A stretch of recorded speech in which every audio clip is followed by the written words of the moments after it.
10,000 feet, they level out, and you climb out onto the wing. Oh, I just couldn't do that. Then you jump. It is so incredible, Dr. Sloan. Just the adrenaline rush. It's so beautiful and exciting and terrifying. Not for $1 million would I jump out of an airplane. How about your husband, Derek? Does he jump? Oh, Mr. CPA. The only excitement he gets in life is deer hunting. Oh, maybe you and I could take a jump sometime. Stacy, I wouldn't want you to see me screaming for my life. 25-year-old construction worker, crush injury to the chest, BP is falling, no breath sounds on the right. Stable enough for a chest tube? Let's hope so. Yeah, number 2's open. Stacy, I'm glad you're here. Yeah, let's move it. We'll need respiratory and x-ray in number 2. We'll start a large bore IV and set up for a chest tube. We'll need some number 7 gloves for Dr. Travis. Yeah, exactly.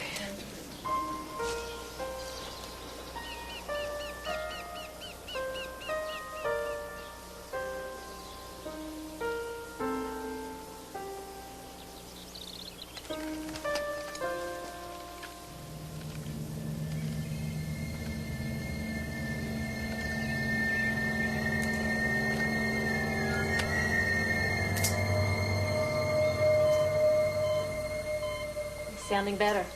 Fluid is still a little bloody. His pressure's holding. But you were taking the day off today. Derek decided to go hunting. Get bored sitting at home.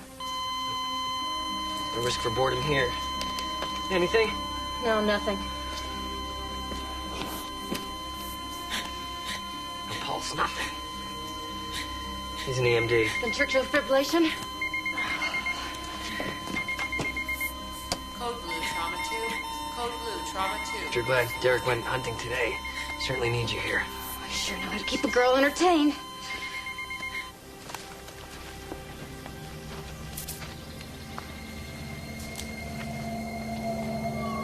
Someone there? Hello?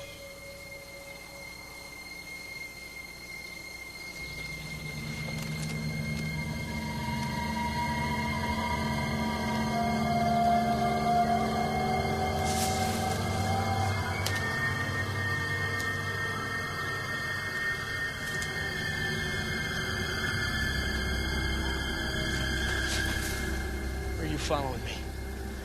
Who are you? I'm talking to you. Answer me. What do you want?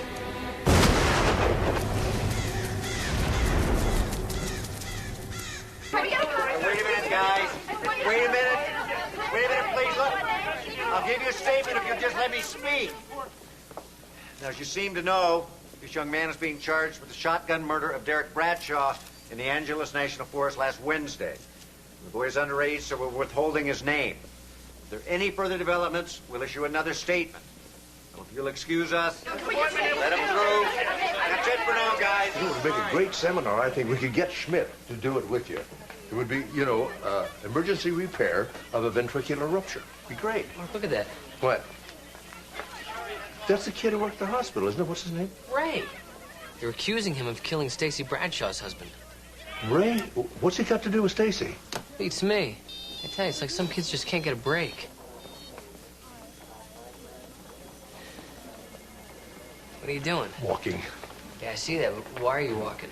See this pedometer? Tells me how far I've walked. The reason for that would be? I want to walk 5 miles a day. I've gained a few pounds. See, the beeper tells me when I should start walking. It's annoying. Yeah, I know. I'm sorry. You like this boy? Ray? Yeah, I like him. Why, you look surprised. Well, a little.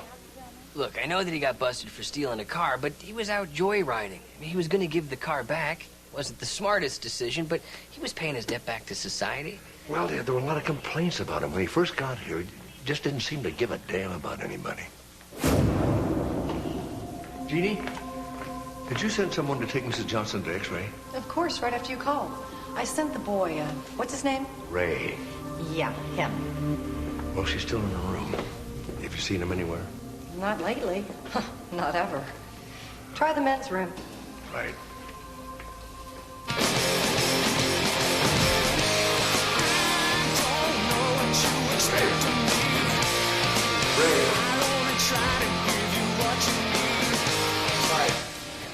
First of all, there's no smoking in the hospital, right? Oh, shit, no problem. Look, I'm sorry, Dr. Sloan. Ray, if you can't do what you're asked, maybe you don't belong here. I'm doing my best. You were supposed to take Mrs. Johnson to X-ray. Well, Gene said at 3:30. Really, it's true. It was 2:30. Maybe I misunderstood.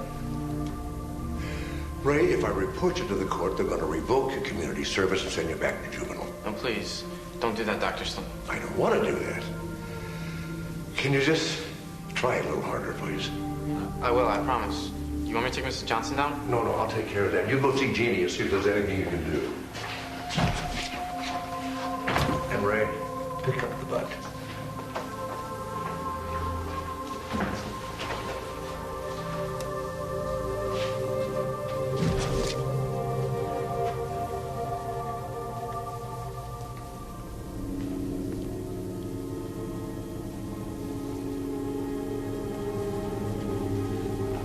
Ray, would you bring some water to Mrs. Weber in 218?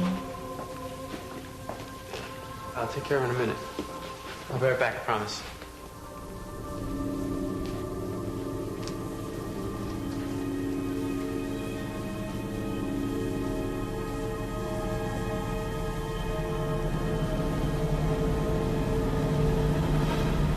Hi. Oh, hi.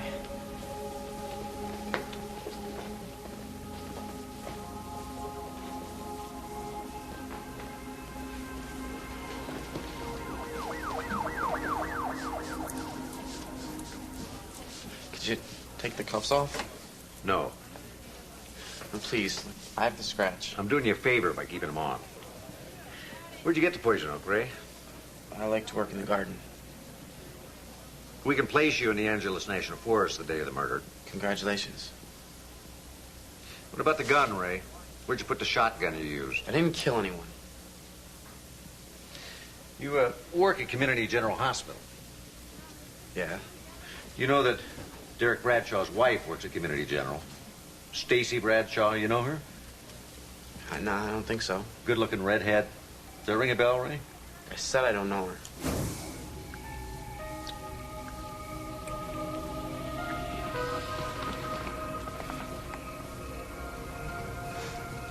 Say something. You are so beautiful.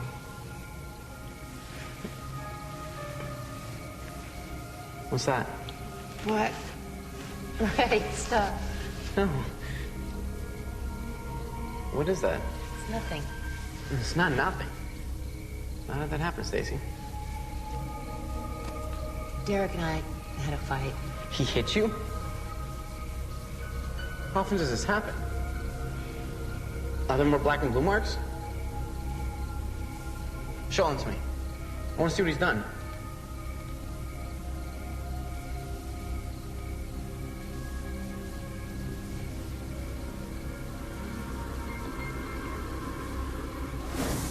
You know, I don't get it.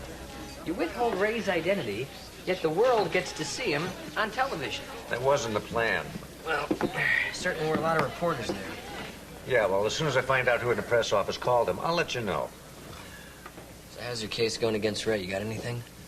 Well, he's no rocket scientist, that's for sure.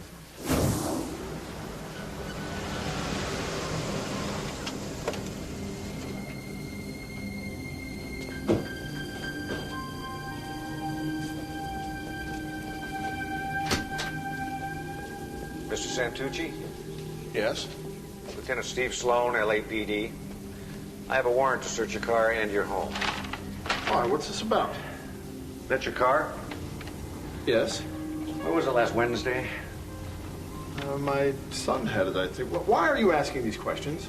May we come in?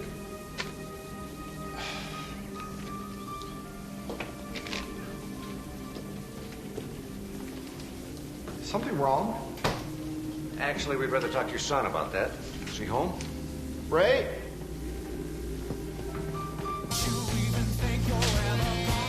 What? Can I get some privacy in here? Check the closet. Wait, you can't do that. You need a search warrant. Oh, we have one. There's some case of poison oak you've got there. Yeah, I'm sure you care. Lieutenant?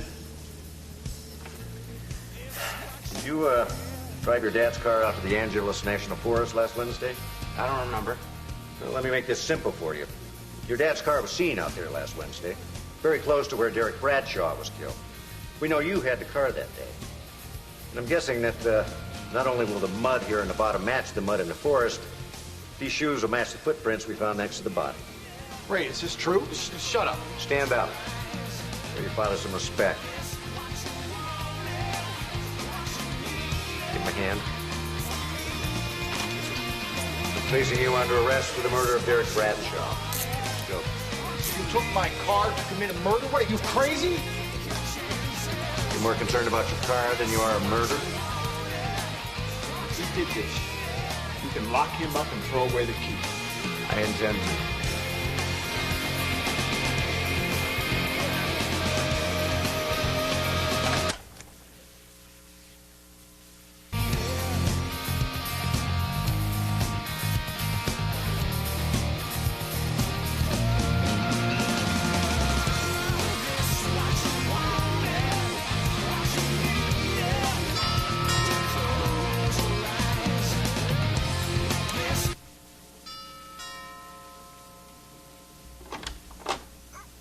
Dr. Sloan, what are you doing here?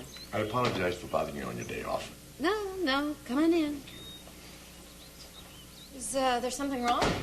No, I'd like to ask you a couple of questions, if I might. Okay. Oh, can I get you anything? No, thank you. Have a seat. Well, Steve has arrested a young man named Ray Santucci for Derek's murder. Oh, yeah, I saw him on TV. Do you know him? He works at the hospital. You know, I thought he looked familiar. But you don't know him. No, I don't. Is there any chance that Derek might have known him? I don't see how. That is really an amazing coincidence. Why? What do you mean? What are the odds of someone you work with, you don't even know, being accused of your husband's murder? I mean, it would make more sense if you had some kind of a relationship with the boy. I told you, I don't. Well, thank you. I just had to check that. Thank you, Stacy. I'll go. Oh, I know what I wanted to ask you. The music that was playing when I came in, who was that? Red Lizard. Why? You like it? Well, it sounded kind of familiar. It sounded like something one of the kids at the hospital was playing. Not that many people know who they are. Well, for the life of me, I can't think of who it was now. I'll figure it out. Right. Bye-bye.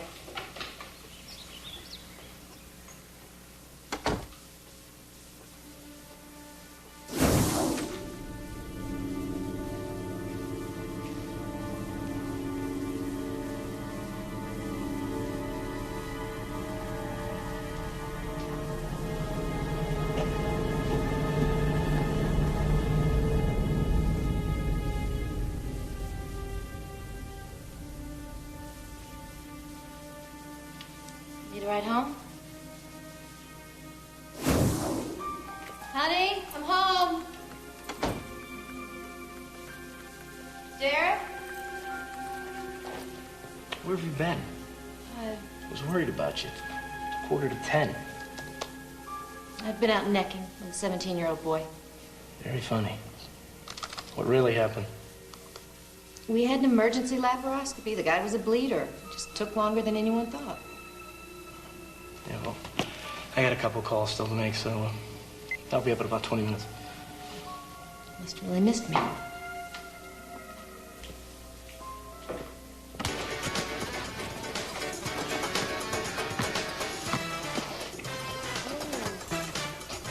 Paula Padilla? Yeah? Your mom told me I'd find you here. My name's Mark Sloan. I'd like to talk to you about your friend Ray. Why? Well, I'd like to help him. That's novel. It's true. I'm hungry.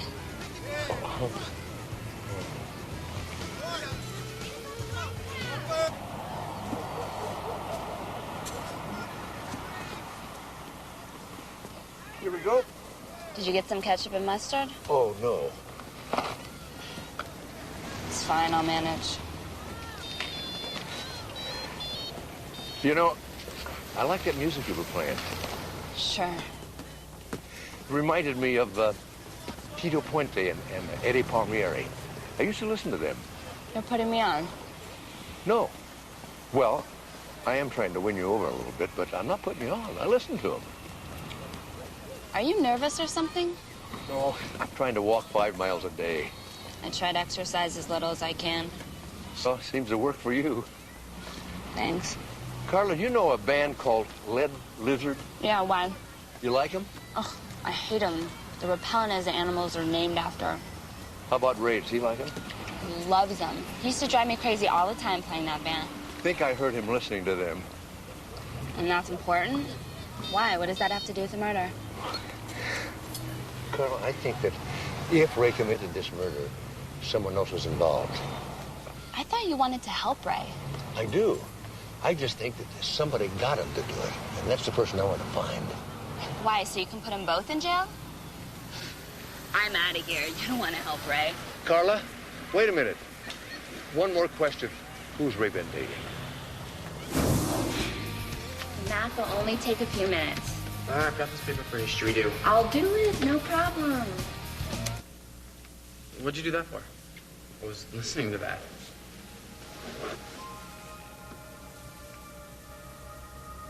What's up?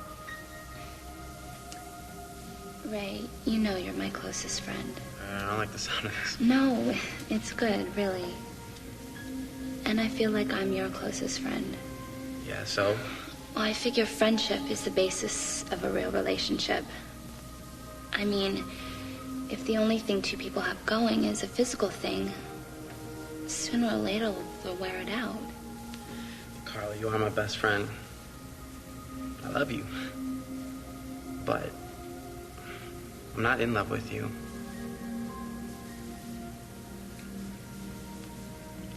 You've never tried. We have a great friendship. We'll destroy it if we try to turn it into something it's not. Are you seeing somebody else? What makes you say that? I don't know. You haven't been around for the last couple of weeks. You've been begging out whenever I ask you where you've been. I didn't want to hurt you. That's why I didn't say anything. Can I show you what I got her?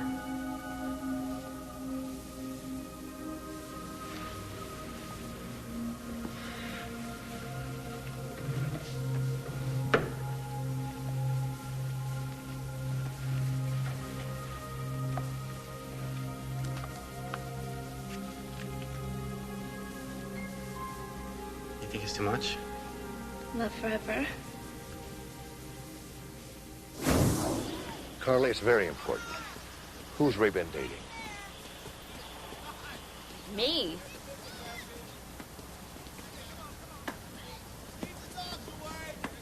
I found a Carla Padilla in Ray's court record. You know, she was in the car when he was arrested for joyriding. Well, he protected her. He said she didn't know he had taken the car. Well, I bet he was lying. Yeah, I think so, but he must have cared a lot about her to protect her that way. Dad, will you sit down? You're driving us crazy. Just a second. 5, 2, 4. Okay. Mark, why were you visiting Carla yesterday? Let me ask you a question first. What do you think of Stacy? Stacy? She's smart. She's wild, totally self-centered, probably the best ER nurse I've ever met. What about her relationship with Derek? Frankly, I don't get it.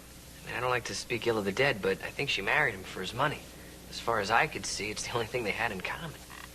She strikes me as the kind of woman that needs attention, a lot of it. From someone like Ray. You know, when I went to Stacy's house, I heard loud music coming from inside before she answered the door. And it sounded like something that Ray had been playing the other day.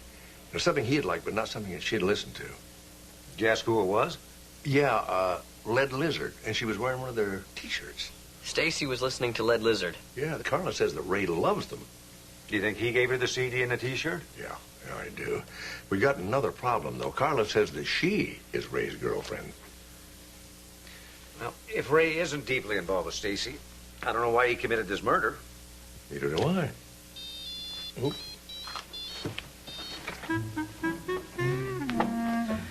See you at lunch. Save me a salad.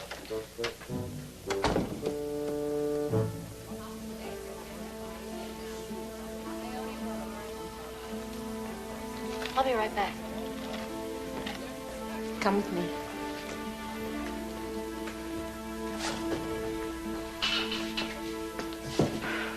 What are you doing here? I can't be seen with you. They've been asking me questions about Ray. Who's asking questions? The police? Some guy, I guess he's a detective. His name was Mark Salone, and he wanted to know who Ray's been seeing. What did you tell him? That scares you, doesn't it? What did you tell him? I told him nothing. You got Ray to kill your husband. That's not true. And blind as he is, he's protecting you just like he protected me. I didn't ask Ray to do anything. What's he hit you with? Forget it, Ray. What's he hit you with, Stacy? I don't know, just things. Whatever's around. I'll kill him. Calm down. It's not important. I won't let anyone do this to you. He just does it every once in a while. I'll kill him. I swear. I'll kill him if he hurts you again.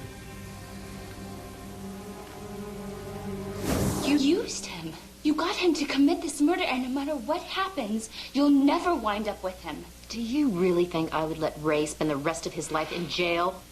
Yes. Well, you're wrong. Everything is under control. We have a plan, and if you will just keep your mouth shut, everything will be fine. Understood? Yes. Good. Now get out of here. And don't ever come back. You never cared about Ray.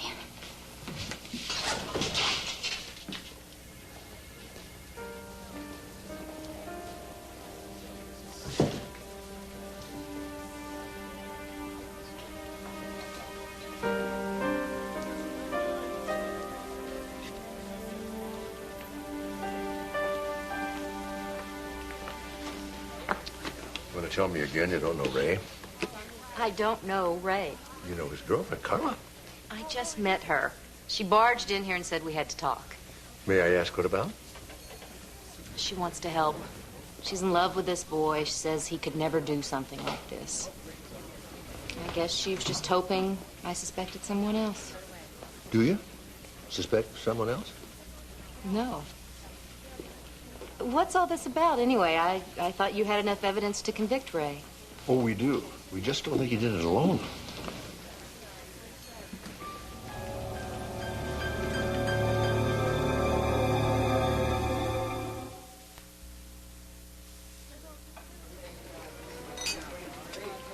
You did good, Dad. You got Ray's friend to go see Stacy. Yeah, but Stacy said she never saw Carla before today. I don't believe him. Neither do I, but how are we going to prove that? I could have a talk with Ray. I mean, he doesn't know what Stacy told you. If he finds out Carla and Stacy are talking, maybe he'll give us his side of the story. You know, this is worth a try. Stacy's got him wrapped around her little finger. Well, not one person in that hospital seen the other. She's no fool. I tell you, I really like that kid. I thought he was gonna get his life together. Can you imagine what it's like for a kid like Ray to have Stacy coming on to him? But why? And why bother? Why not just get a divorce? Greed? Hate? Knowing Stacy, she probably did it just for kicks. Well, it's a little harsh, isn't it? Am I wrong? I don't know. I don't know why she did this. Right now, we've got a pretty good circumstantial case against Ray, but we're nowhere near implicating Stacy. I think Ray's our only shot. Come on, Lieutenant. I've been begging them for Calmine lotion. You have to help me out. Forget the poison oak, Ray. Listen to me. We don't like to make deals with shooters, but I talked to the DA today. If you'll explain Stacy Bradshaw's involvement in her husband's murder, he's willing to cut you a deal. I don't know Stacy Bradshaw. Don't lie to me, Ray. Your friend Carla went to see Stacy. I know you know her. Okay, I know her. But I didn't kill her husband. I don't even know who he is. You could spend the rest of your life in jail, Ray. This is no time to play hero. But can't you get it through your thick skull? I didn't do it. We could reduce the charges, maybe to manslaughter.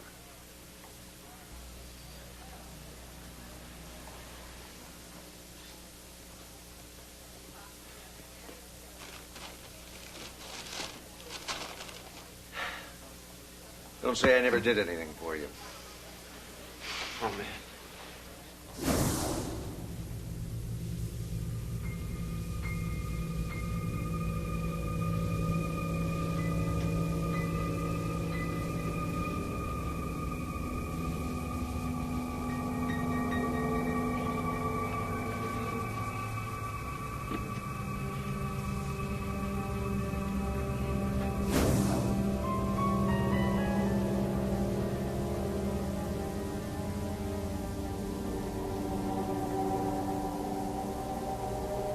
Dad, can I take the car?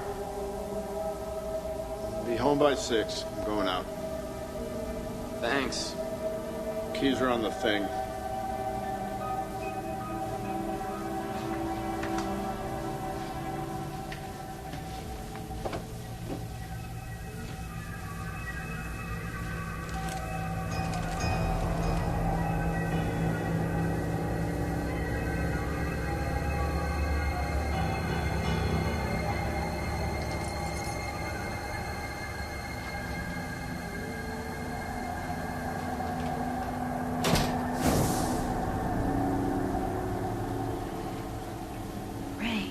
What are you doing here?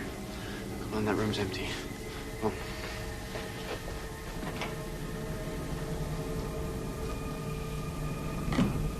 I did it. It's done.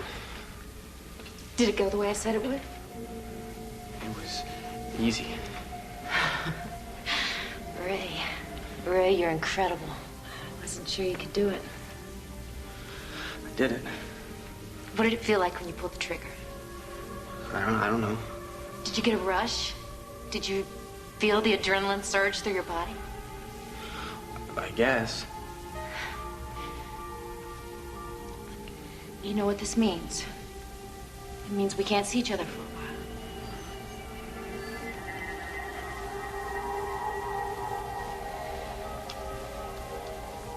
Look, we have to pretend like we don't know each other for a couple of months. I know.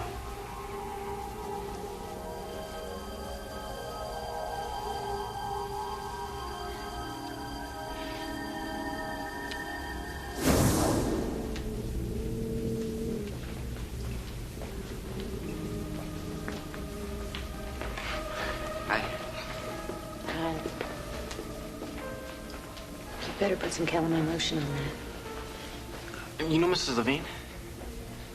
Kidney transplant. Yeah. Her husband went out of town. He wanted to give her something so she'd think of him every time she saw it.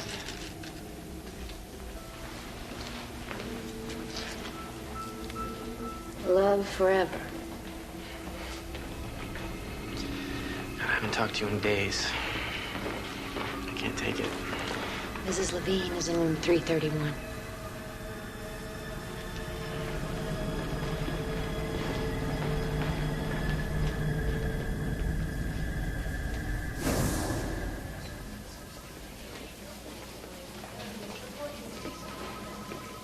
Jesse, any plans for the weekend? Nothing special. How about you? I'm thinking of getting out of town. Sounds like a good idea. Yeah, there's this place up north just outside of San Francisco. You can go gliding. Stacy, they're looking for you. Hey, Jess. How about Friday at 3? Oh, I don't think I can make it. How about next week? No problem. Just let me know. Could you excuse me?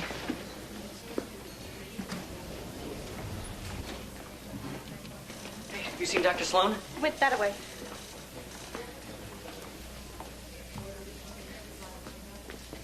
Mark! Hey, Mark, wait up. I'm walking. I'm behind schedule. Could you stop a second? I just remembered something that might interest you. What? 1, 1, 2, 1, 2, 3. Come on. Come on. All right, 8 punches. 1. Harder. Come on. That's it. Harder. Spar! Spar? No, Stacy. Come on, I can handle it. All right. All right. Hey. Come on, Slowpoke, get going. Ow. Okay. All right.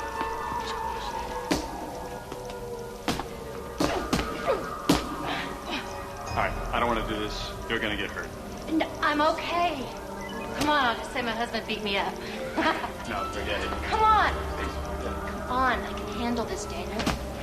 Come on. all right. You asked for it.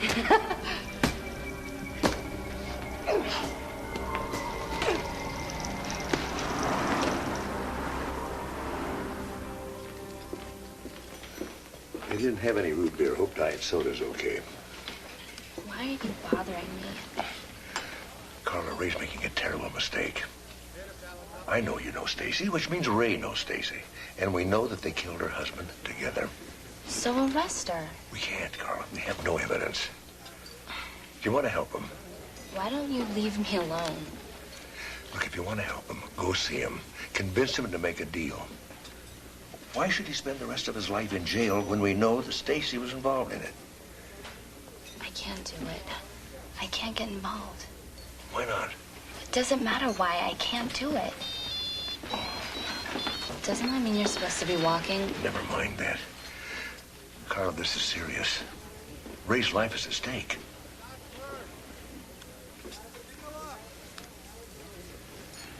You came here to tell me to rat on Stacy.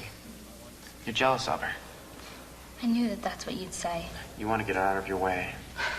That's why I didn't want to come, because I knew that that's what you'd think. Well, it's true. Ray, clear your brain. You're going to jail for the rest of your life unless you make a deal. I don't matter. Stacy doesn't matter. Nothing matters where you're going to go. Look, I want you to stay out of this, all right? You caused enough trouble already by going to her. What is it going to take to get through to you, Ray? You have this fantasy of this relationship with this woman, when the truth is she probably just used you to get rid of her husband.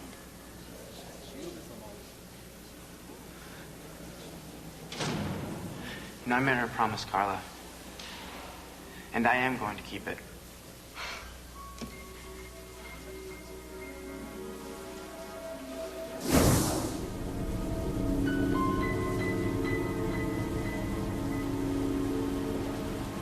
Ray, what are you doing here?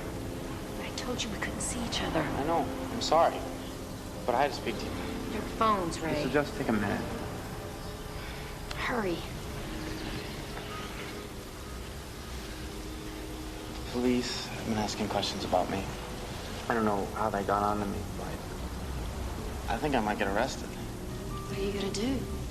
I don't know. I don't know what I'll do.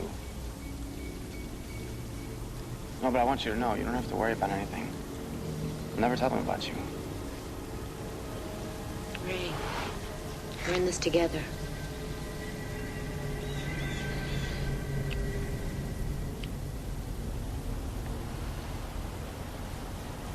Love you, Stacy. I'll never give you up.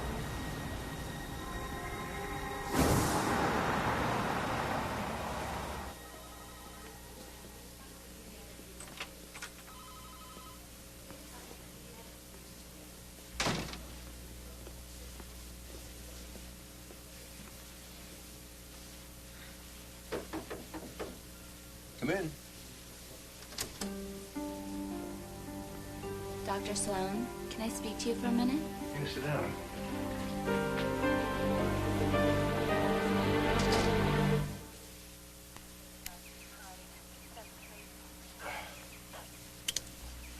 And if you leave the property, an alarm will go off at the local precinct. We will find you.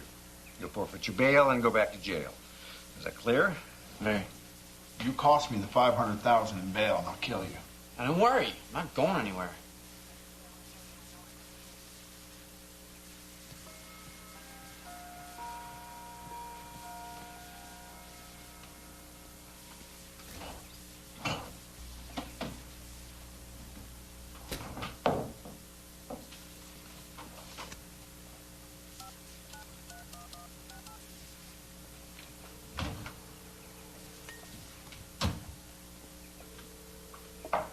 This is Stacy. Who are you?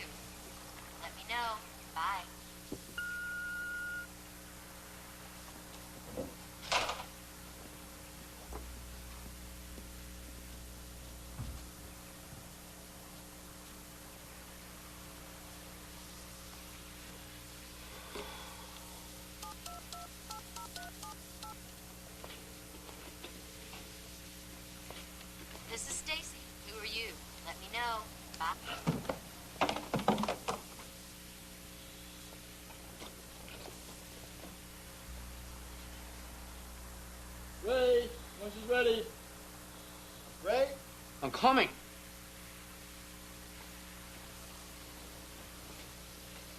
Sit, sit.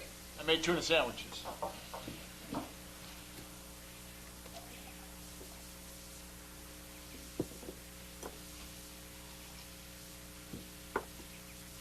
Is it hot in here?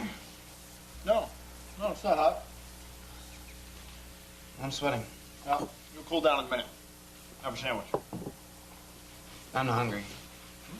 Now I feel nauseous. Now I think I'm gonna throw up. Whoa, okay, come on, let's go right now. I'm gonna take you to the emergency room.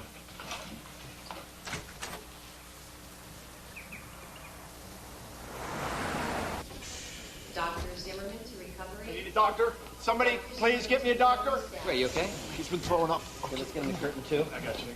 Ray Santucci, you're under arrest for violating the terms of your bail. He's sick. That doesn't change anything.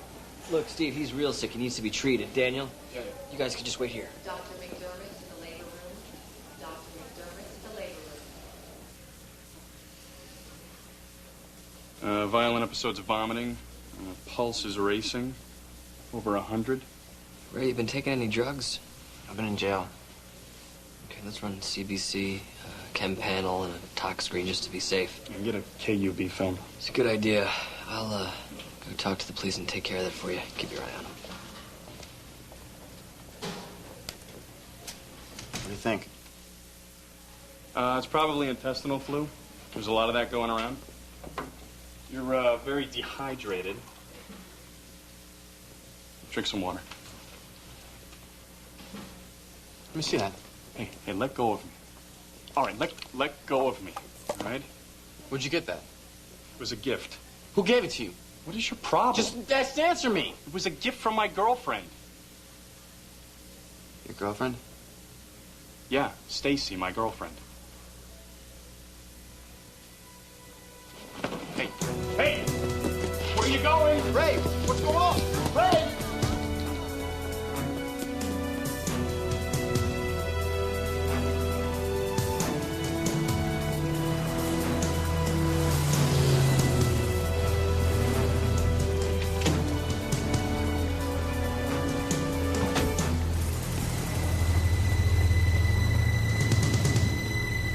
Stacy! Stacy! Exit door! Stacy! Stacy! Stacy!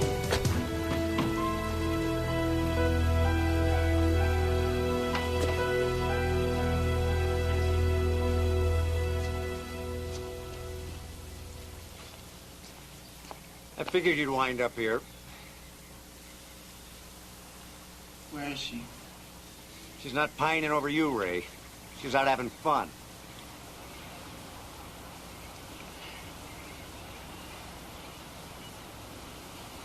She did it. She did it with me. Can you prove that?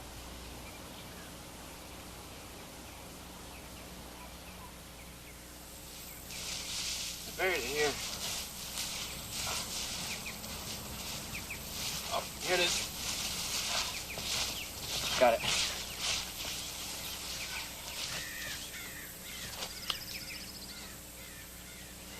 She gave this to me.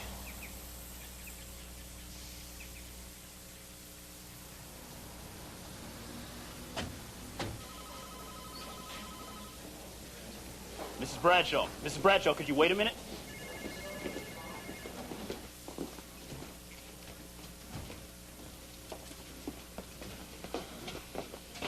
Well, well. The gang's all here. I want my lawyer. You'll need one. We're charging her with felony murder. On what? A wish and a prayer? What kind of evidence do you have? How about this? This was dug up this morning in the Angeles National Forest near where your husband was found. Your fingerprints are on it. And Ray will testify that you bought it and gave it to him to kill your husband. And you believe that? We know about your relationship with Ray, Stacy. So, I had an affair with him. He's a rejected teenage boy. Killed the man I wouldn't leave. Liar. I loved my husband.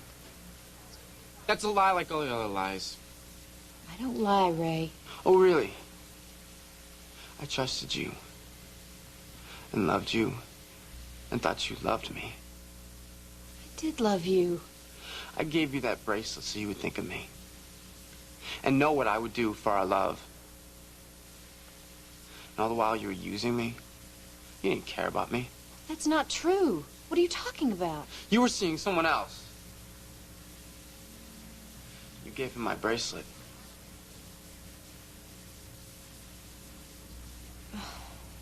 Ray, you fool. I've never taken it off. Not for 1 minute since you gave it to me.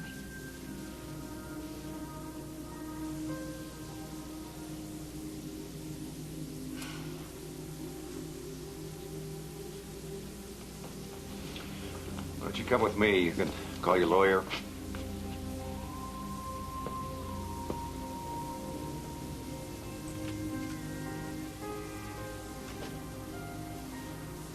You found out about the bracelet. And you had that doctor wear one just like it. You tricked me. Ray, we were trying to help you. We gave you Ipecac to make you sick. I knew when you saw that bracelet you'd tell the truth. I had no choice, Ray. I wasn't going to let my son spend the rest of his life in jail for that woman. I love her. I love her.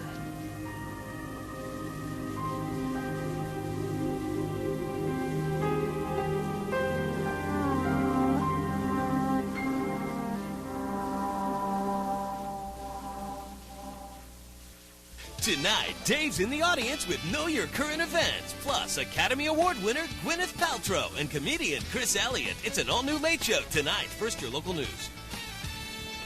I'm John Harrington. I'm Maureen Green. Coming up next on Eyewitness News 5, an attack on an SU student has others afraid for their safety. We'll tell you what's being done. And manual recounts are back underway in Florida. We'll have the latest on the presidential election controversy. Those stories plus Jim Barrick's precision forecast. Eyewitness News 5 is next.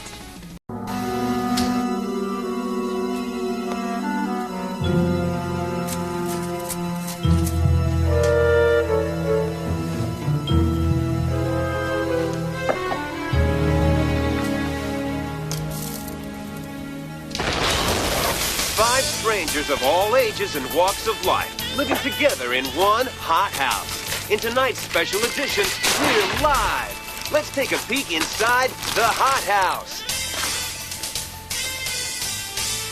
Larry, is there a single woman in your life you haven't hit on? You girls are too beautiful to resist. Oh. Larry, did you ever consider that maybe Jillian finds the term girl offensive? I thought this was hot house, not PC house. You know you're not doing yourself any favors here, man. You want to kick me out, too? Open the field up for yourself. Better. You make everything out to be about you, don't you? I am the hero of my own life. Well, I hate to disappoint you, but you're not the hero of this house. More like the villain. You sound like my soon-to-be ex-wife. Well, she must be a very wise woman. Just... 5. Popcorn? You, watching Hot House again? Yeah, well, I thought I'd check on Alex. You don't think I could ever expose my life on TV like he has? No, true, but you don't have a mountain of student debt to pay off like that. That $35,000 is going to come in handy. So I thought you had this evening off. Oh, I've finished a half an hour ago. And instead of going home or getting dinner, you just happened to turn on the TV. Well, it's just going to be live tonight. It's on tape usually, you know. You mean so they can't edit out the boring parts? So is that girl Nora still going on about John Cusack? It's like she was angling for a date or something. You know, she's been mercifully quiet this time. You know, they're trying to throw the obnoxious one off the show. Can they do that? I mean, it's not Big Brother or Survivor. I guess they're going to take a vote on it. As I understand it, they can petition the producers to remove somebody. Well, they did kick somebody off of Real World. Yeah, in the San Francisco season. Channel serving. Yeah. May I make a suggestion? Okay? Of course. Say what's on your mind. The hell with you. I say what's on my mind. I'm out on the street. Larry, I'm trying to help you. Will you give me half a chance? Why do you put up with this guy? Ask her about last night. You know, Nobody is as good as you think you are. And nobody's as bad as you all make Larry out to be either. What is this called? You know, that thing where abused hostages identify with their captors? It's got a name. What is it? Stockholm Syndrome. It's called Stockholm Syndrome. Oh, you got way too much time on your hands. I'm out of here. Okay. I think we should all sleep on it. Can we do that, please? Can we just not make a decision in anger? That's my girl. She wants one more bite of the apple. No, Larry, I don't. I think we should all sleep alone tonight. Well, that's a novel idea. We need to clear our minds.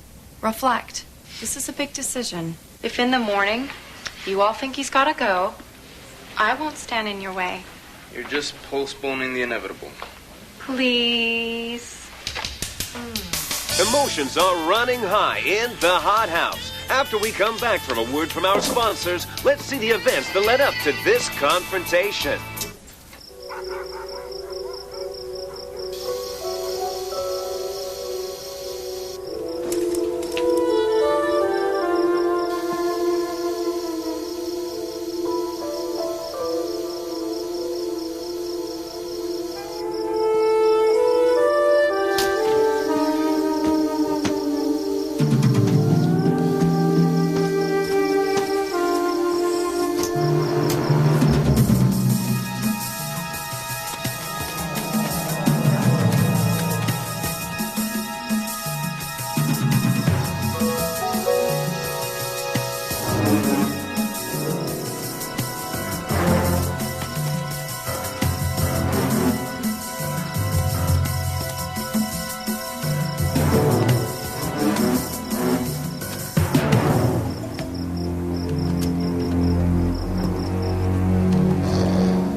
Sleep hasn't changed my mind. What about you? Had a chance to reflect? Not really. I fell asleep the minute my head hit the pillow. Let's get this over with, huh? I say we vote. All right. All in favor of Larry leaving, raise your hand.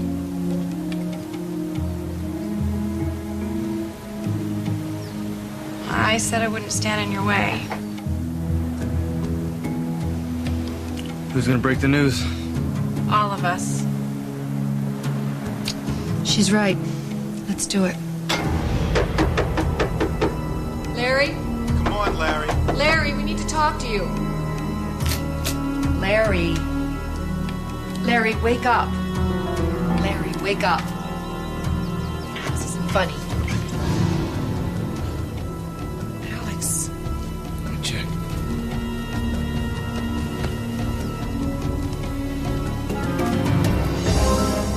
Don't anybody touch anything. Why? He's dead.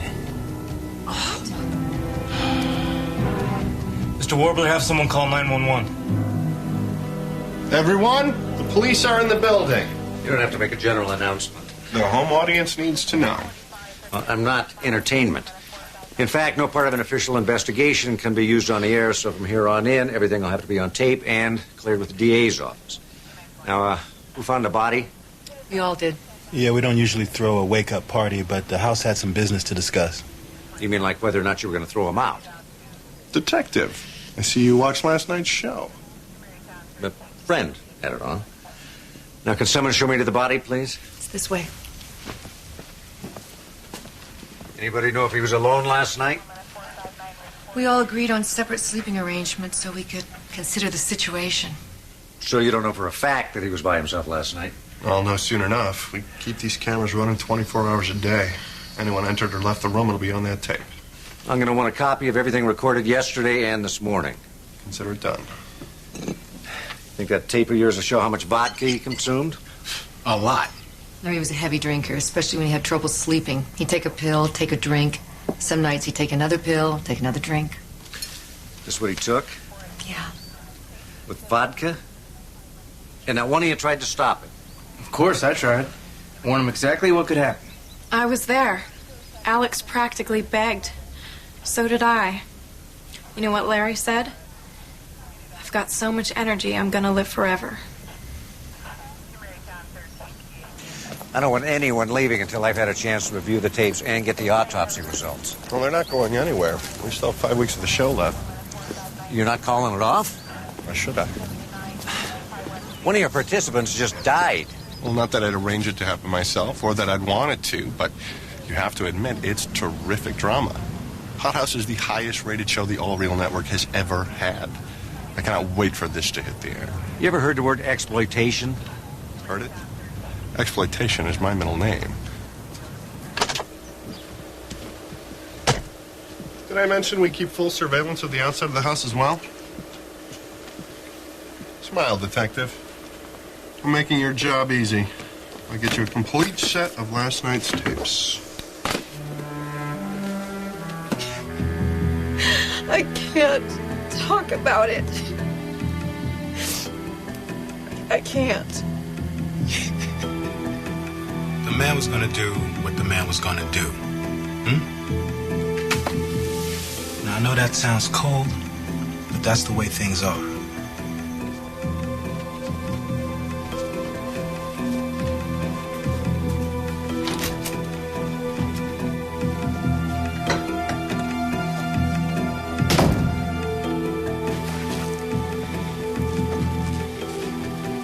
Peter, I know you're monitoring. I need you to send this directly to Detective Steve Sloan. Well, the autopsy came out just as we expected. He died of an overdose of pills and alcohol. Any way to tell if it was an accident or suicide? Well, the blood count was .28, which means he took 6 or 7 pills. Isn't that a lot? Well, it would argue for suicide, except for 2 things. When your tolerance increases, you have to have a higher dosage. And when you're inebriated and doped up, you don't know how many pills you've taken. So I can close the file? Yeah, sad any way you look at it. Lieutenant Sloan. I want you to know I'm a moral man. My best interest, I never let you see this tape. And like I said, I have principles.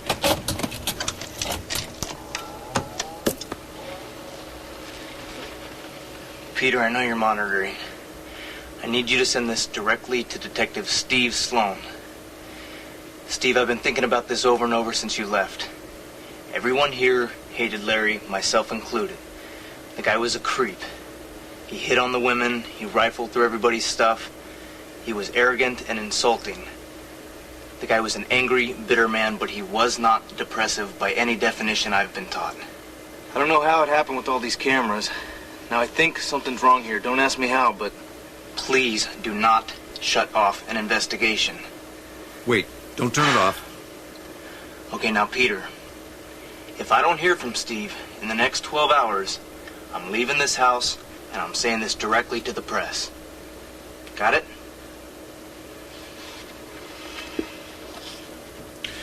Principles. Business. You know, maybe we better have another look at last night's tapes. What are those black bars there? It's called time code. It lets us know how far into the tape we are. And it also gives us frame numbers. Very important for editing. Someone actually sits and watches people sleep? No, at midnight we set new tapes for each of the rooms. They're 6 hours long. At 6 a.m., we switch the tapes. Later, we review the tapes to see if anything worthwhile went on. Like what? Well, it's 2:03 now. Say Nora came to visit. Then we check Jillian's room at 2:03, see if Jamal came to visit. That would be interesting. You tape the bedroom activity? This isn't Europe. We tape it, but we don't air it. Look at that. You can check the patrol logs if you think it's important. No, I didn't mean the patrol car. Could you rewind that, please?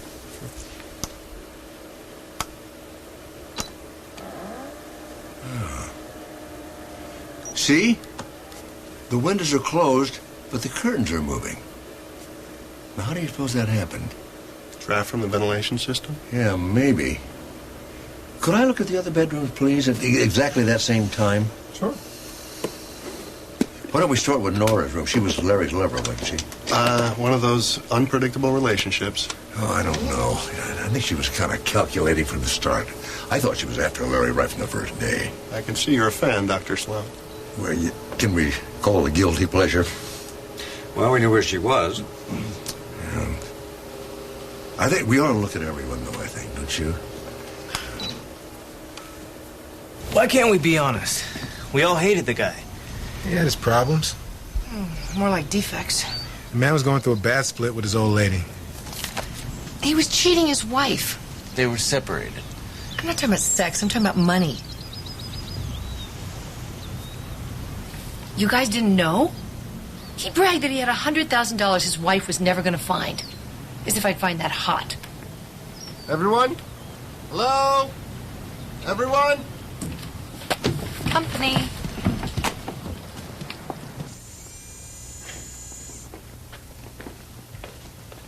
Everyone, I would like to introduce you to your new housemate. This is Dr. Mark Sloan. Hello.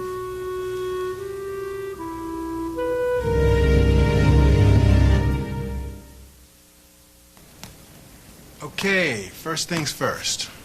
Are you dietarily restricted, Dr. Sloan? How do you mean?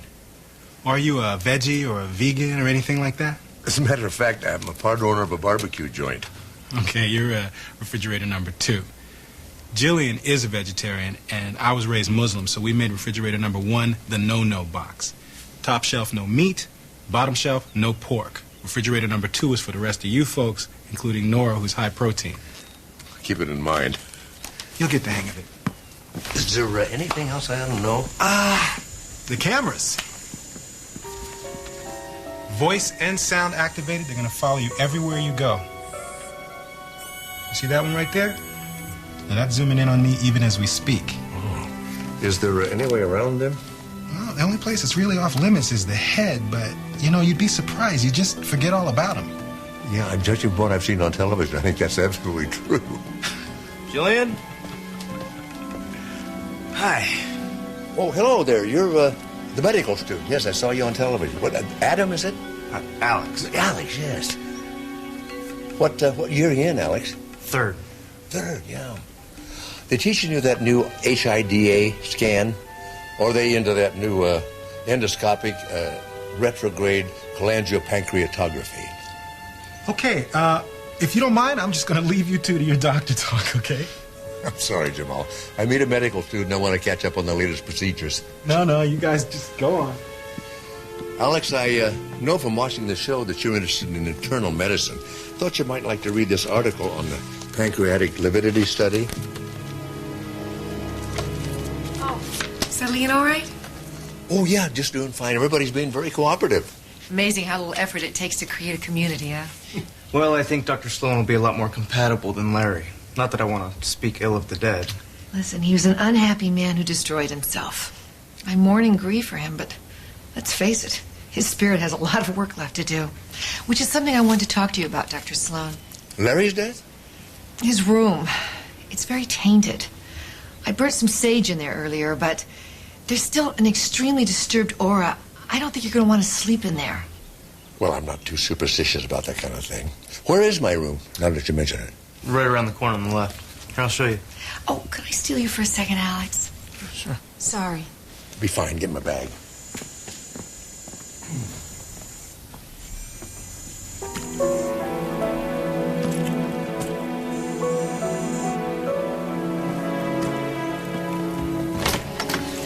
What?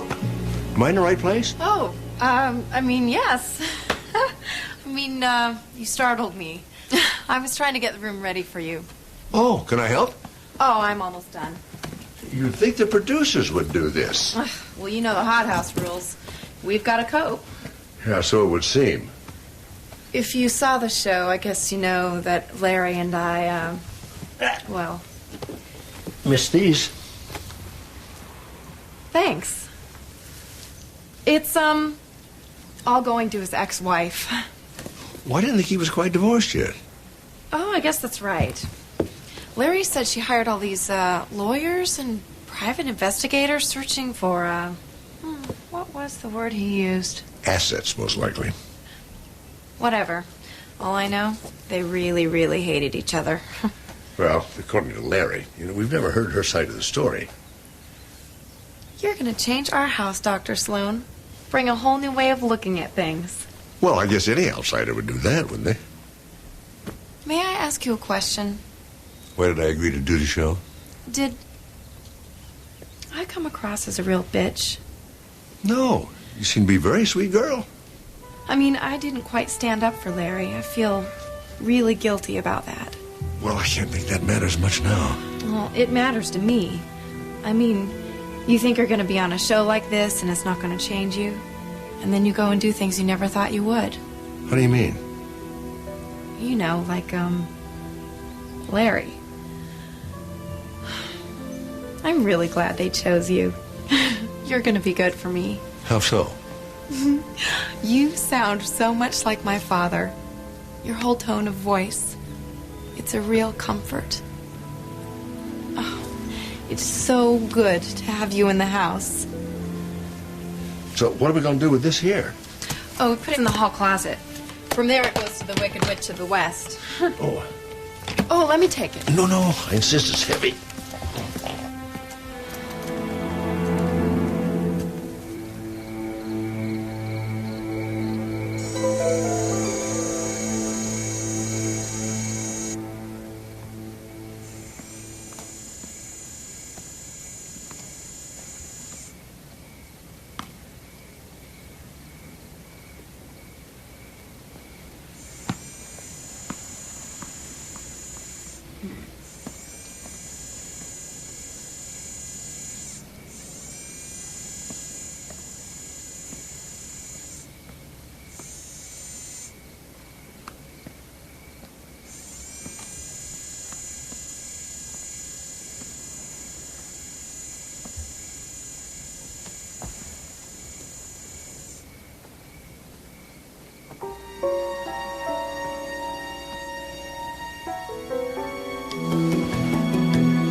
So this is how you do it, huh? I knew there was a way around those cameras. Kind of uncomfortable, though, isn't it? Not if you're in good shape. What is it, some kind of a house game? Camera hide and seek? Well, kind of. I mean, it started out that way. Now it's a little embarrassing. Why don't you let me talk to Dr. Sloan by myself? Are you sure? Yeah, I'll be fine. Good night. sorry. Hey, is she old enough to be my mother? Yeah, but I gotta tell you, I really like this woman.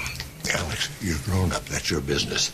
But I'm a little surprised you didn't tell me that you could avoid the cameras by staying low. Who else going to? When? Whenever I got a chance. I'm investigating a murder. Don't you think this is the kind of information I could use? It wouldn't have worked in the other rooms. You see, we never stood up until we shut the door. So the bathroom was the only room where our trick worked. Were you sure Larry was asleep? Couldn't someone have crawled in like you did and slithered up under the bed? We tried. Oh. I think Jillian is a very nice young lady. I certainly had no intention of embarrassing her. It was a lark, an adventure. So you came here hoping to hook up with a young guy? You got a problem with that? No. I just didn't think you were serious.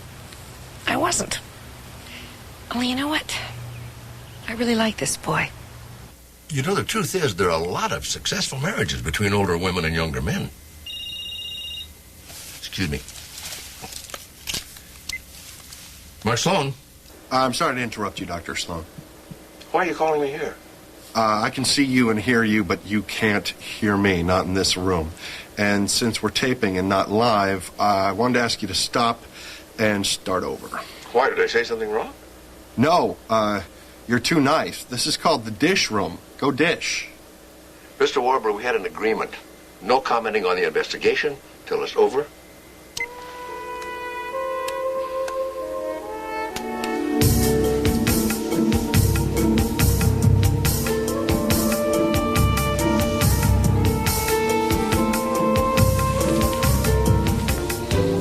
Sorry, Dad. I've been watching it the whole time.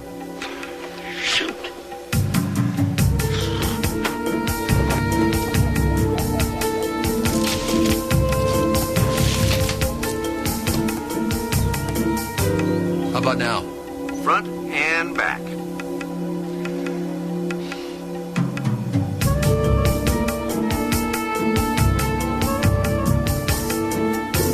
Nice try.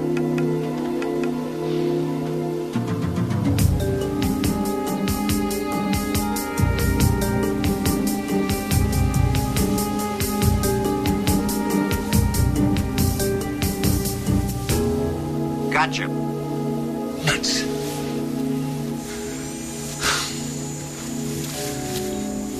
There's got to be a way. I'm actually glad this came out in the open. I hope Jillian is too. This is so not what I expected. This is a little embarrassing, but I'm trying to look at it as a growth experience. And even though he's the one that found us, I really like Dr. Sloan. He strikes me as a highly evolved human being.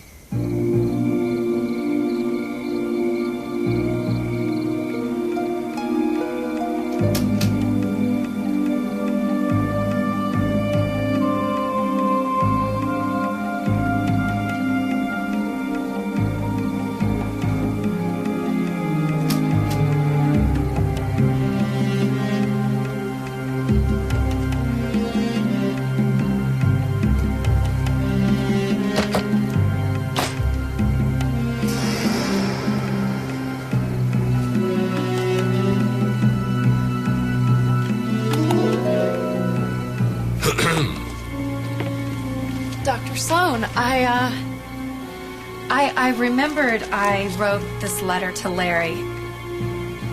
I didn't want his wife to find it. Oh. I thought you were looking for these.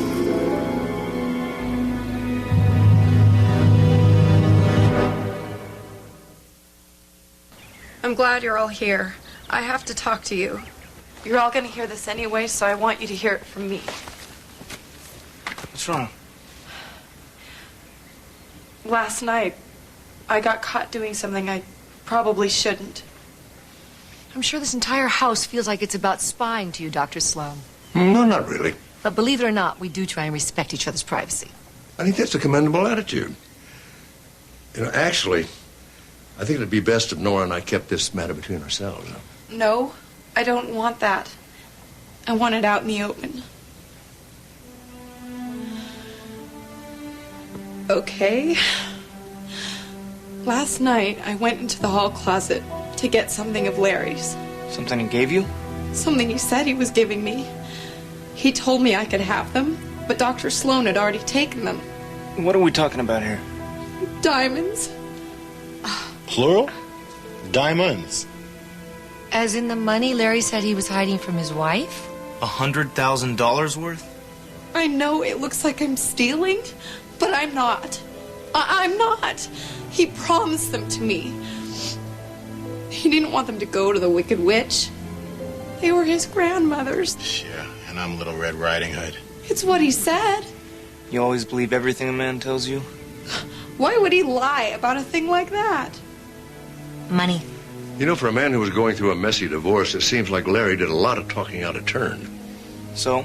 Well, it's curious. When I turned the diamonds over to Mr. Warbler, he seemed genuinely surprised.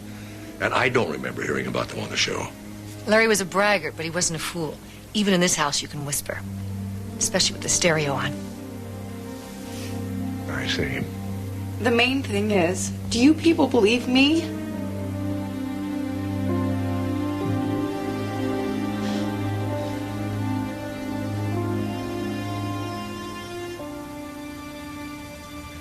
Of course we believe you.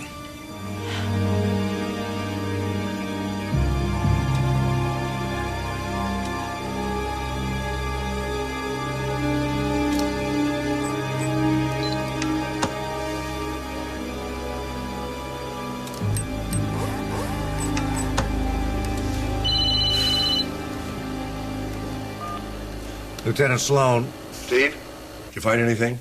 Yeah, the tape proves she was asleep in bed the whole night. Didn't even get up to use the John. You know, I've heard of locked room mysteries. This is the first locked killer case I've ever come across. Face it, Dad, she may have had motive, but she didn't kill him. Not without help. Well, I'm afraid you're going to have to do a detail check on every one of them. Oh, and not to mention all the surveillance camera tapes from outside. Oh, and while you're at it, you better look at every piece of raw footage on Nora that they have. This is impossible. It's all right. Mr. Warbler, would you come in here, please? Just a minute. Don't let anybody touch anything. Why? He's dead.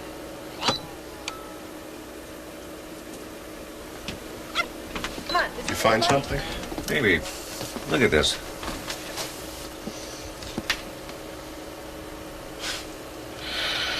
That's our Nora. Self-obsessed to the max. There's a dead body lying in the bed, and she's picking something up off the floor. I dropped an earring. So what? You're lying. What are you talking about? You went directly to Larry's bedroom from the patio. So did everyone. I checked the tapes. You weren't wearing earrings that day.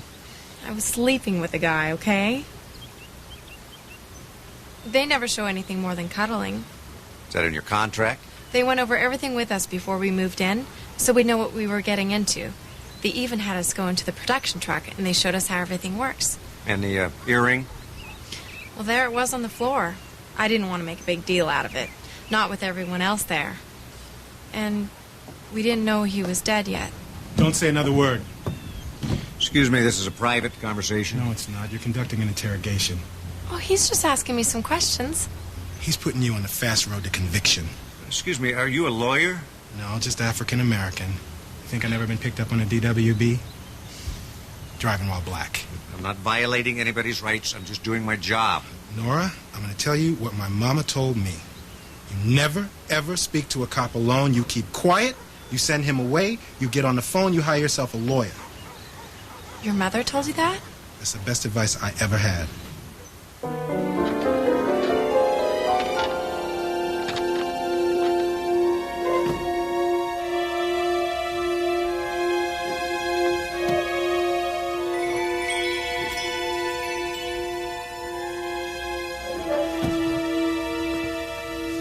I'm on to you. Excuse me? You're not some guy that got chosen for the show. You're a plant, and I'm gonna get you kicked out of this house. You getting this, Peter? I want a house meeting right now.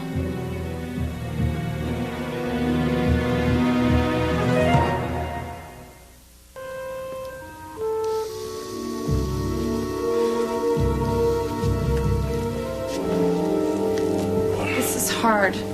This isn't like me, but I've got an accusation to make. Are we playing Clue? This isn't a game, Jamal. This is real life.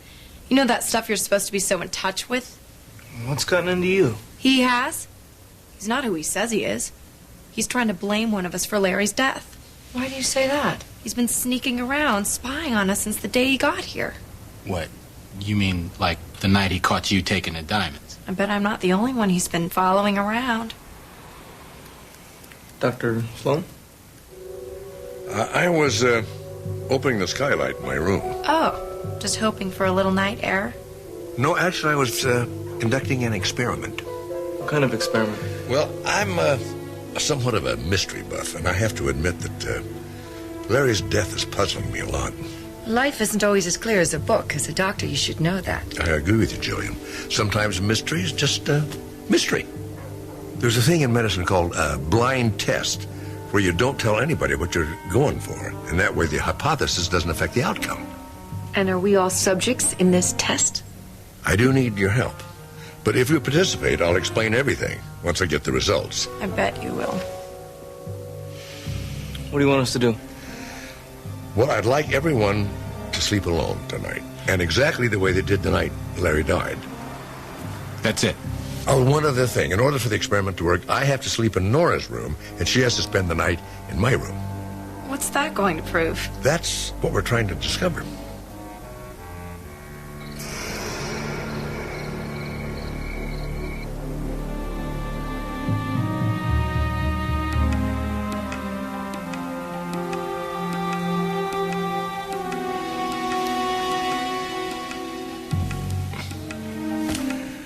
I'm not going to commit a murder.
It's all right, everybody. No fire. What's that noise?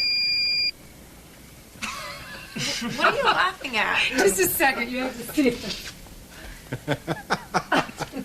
So funny. Who did this?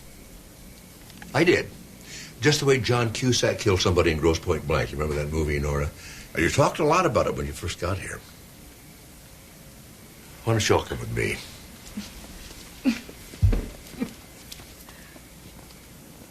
No, Nora was right. I didn't open the skylight to get some air. I discovered you can climb up on the roof undetected by the cameras, just like she did. That's absurd. Then how did you get those freckles? This monofilament is so thin it can't be detected on videotape. So thin I had to tie a little fish weight on the bottom. Tonight I climbed up on the roof, opened the skylight, and I dropped the line down, and I painted freckles on Nora's face. Unfortunately, Larry was not a victim of a prank. Nora dropped a solution made from his sleeping pills down this line. Now, she knew he slept with his mouth open, snoring. She also knew he was prone to drink, especially if he was upset. We all knew that. Yeah, the man hit the bottle as soon as he slammed his door. Yeah, but we could have voted Larry out. Why wouldn't she just go along with us and get rid of him that way? If Larry left, the diamonds left with him, right, Doctor? Precisely, Alex. Oh, you don't believe him. He's making a good case. And you do have those freckles. But I couldn't have killed him. I was in bed the entire time. I was sleeping. Just look at the tape. That's what I'd like to do right now, if everyone will assemble in the living room.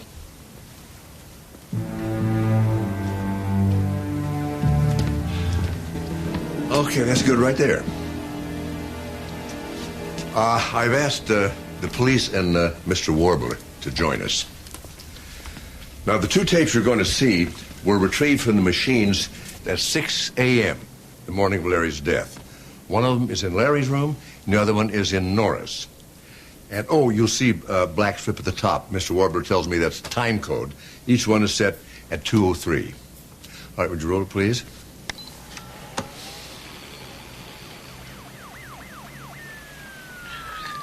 You hear that? Police siren. Pretty obvious. Would you switch the sound to Laura's room?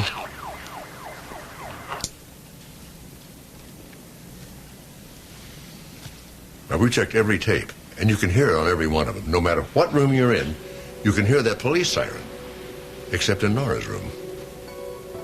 So, I've got a quiet room. What does that prove? It's a fundamental inconsistency. It proves that the tape from your room wasn't recorded that night. Very good, Alex. You didn't just climb back in your window that night. You timed the outside camera so you could make your way to the production truck. You took the incriminating tape out of the machine, and then you found the tape from your bedroom recorded the previous night.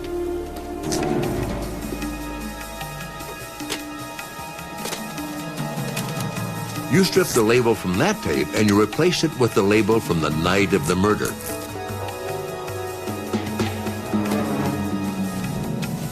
Then you put the innocent tape back into the machine and ran it on fast forward all the way to the end. And finally, you put the real tape, the incriminating tape, in the recycle bin. The next morning when the technician arrived, he found a tape in the machine of you sleeping. This tape, if it hadn't have been for that police siren, we could have never proven what you did.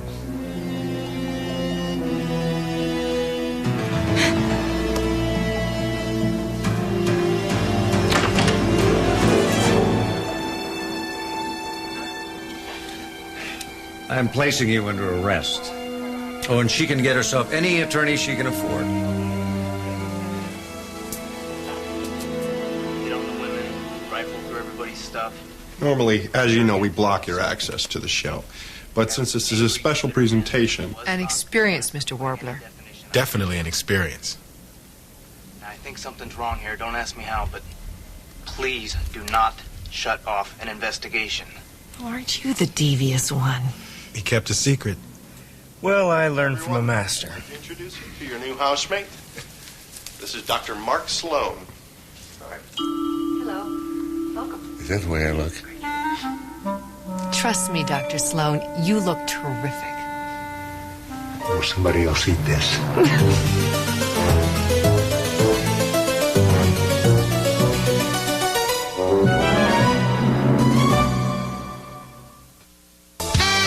Get set for Late Show Laughs when Dave goes into the audience for Know Your Current Event, plus Governor Jesse Ventura and Spinal Tap. But first, your local news. I'm Matt Mulcahy. I'm Maureen Green. Coming up next on Eyewitness News 5, Syracuse police officers shot and killed a man tonight. Police say the victim came at them with a samurai sword. We'll have a live report. And a fired substitute teacher speaks out about charges of hitting a student. Those stories plus Jim Barrick's precision forecast. Eyewitness News 5 is next. You do know that the final outfit for any haute couture show is the wedding dress. No, I didn't know that. When I saw Tammy's creations for this year's show, I had no choice, Mark. I dropped to my knees and I begged the woman, let's make it legal. That's great, Stanley. But why make the wedding part of a fashion show? You got it the wrong way around. See, today's fashion show is part of the wedding. Kind of a preview for our closest friends. The real show, the one for the buyers, that's next week. What do you think? What do you think? That is lovely. This is the best perk I've ever had as a rabbi. Not only do I get to marry two of my favorite people, I get to perform the ceremony in a Tammy Bass dress. Our wedding gift to you. Oh, he's so generous. You know you're too generous. Yes, I am. I'm too generous. And you know what? You're too beautiful. No flirting on your wedding day. I am not flirting. I'm not. Just a little nervous, that's all. Natural, Stanley. No, not about marrying Tammy. I'm just, actually, I'm a little anxious about breaking the glass. You know, I never understood the tradition of breaking the glass. To tell the truth, there's been 1,000 different meanings assigned to the act over the years, but for Tammy and Stanley, it symbolizes an end to the old and a beginning of the new. Kind of a good luck thing. I just like it because we get a big joyous bang at the end of the ceremony. Yeah, big bang. Only with my luck, I'll get a shard of glass in my foot. Stanley, it's just a little light bulb wrapped up in a towel, slipped inside a lovely silk bag. If there's any comfort, Stanley, in all my years of practice, I never had anybody come in with an injured foot from a Jewish wedding. Yeah, well, there's always a first time. Okay, I'll be right there. Nice man.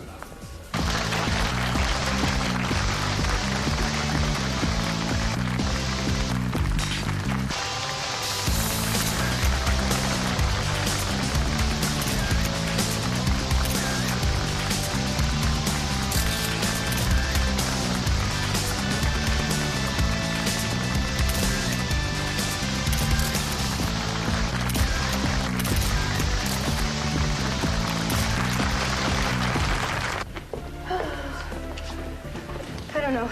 Is it too many diamonds? Tammy, it's perfect. You look more beautiful than any of us. This is it, Tammy.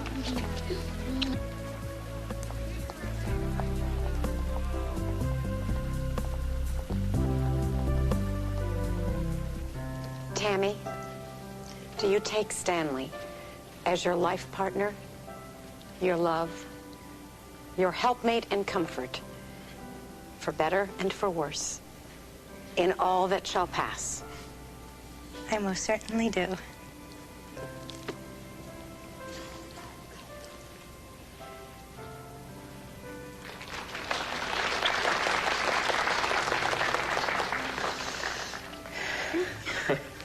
Stanley? Go ahead.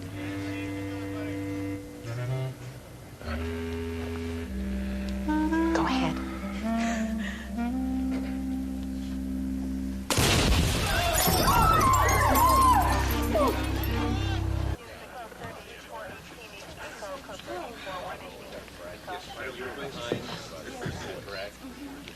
Careful with that there. Okay, there was very. There's also some residue. You'll be all right. You sure you don't want to go to the hospital, Rabbi? I was very lucky. I'm fine. As I understand it, you were the one that put the light bulb in the silk bag? Last night in my office, I always lay everything out in advance. So there was a time that it was out of your sight? After the show was locked in the evening, and then again for about 20 minutes before the ceremony. And those were the only two times that someone could have substituted the bomb? Who would want to kill a man in the middle of his wedding? When I can answer that question, I'll be making an arrest. We need another unit of O-neg now. That's the 20th replacement.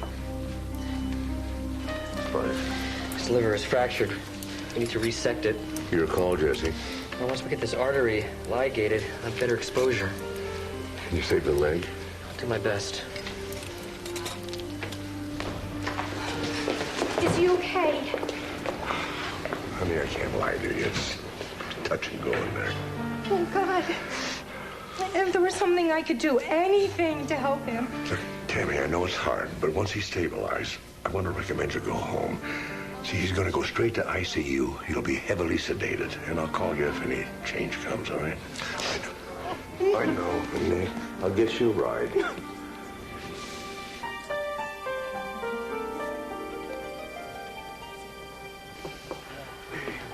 Did you make it? So far, so good. Jesse was magnificent in there. How's the investigation coming along? Well, the full report won't be in for a couple hours, but it looks like the device was made with smokeless black powder.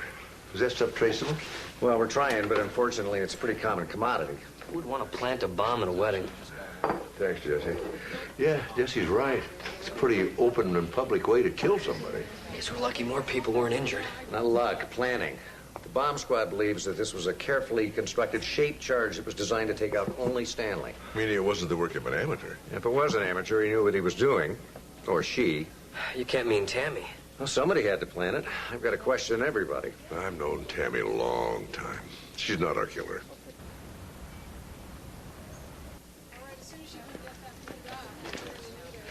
Steve, is it Stanley? Oh, no. He's still stable. I checked with the hospital before I came out. Oh, thank God. When I saw you, my heart stopped. Oh, I'm sorry. I should have called first. You must think I am this cold, awful person coming to work when my husband is lying in a hospital, but it's just that the show means so much to him. And it's not that I don't want to be with him. Of course not. It's just that they will not let me in his room. I cannot bear one more second in that lounge. Ow. Sorry. It's good to see you've got your work at least. I know that's helped me. We still have a show to do in 6 days. Believe it or not, orders are up 20%. If you don't mind me asking, who might profit from Stanley's death? Nobody. If anything, without Stanley around, the company's at risk. But I thought you said orders were up. That's why we're at risk. You're sticking me. Sorry. This is the schmata business. We don't get paid until months after we deliver the goods, but we have to pay the manufacturers months before that. So the more orders we have, the more debt we carry. How much did Mirage owe? My husband is a miracle worker. When I called the factory to say volume was up, he said no problem. Until today, Mirage was paid in full. Stop it. Naja, I am not touching you. Stop it! Stop it! Stop it! Stop it! Stop it! Stop it! Stop it! Calm down. What's going on? She's burning up. You better call an ambulance. Okay, give her 2 milligrams of Razapam IV. You're intoxicating blood gas and chem pen. BP 200 over 120, pulse 128, respiratory rate 42. She's got a temp of 103. Sanders, one of the models, told Steve that she'd been taking the drug ecstasy. Let's get our nitrochloride drip titrate to systolic pressure of 140. Ready? 1, 2, 3. We better start cooling protocol. Stat. Once the pressure is down, we can rehydrate her. Set her up for an LP. Let's go.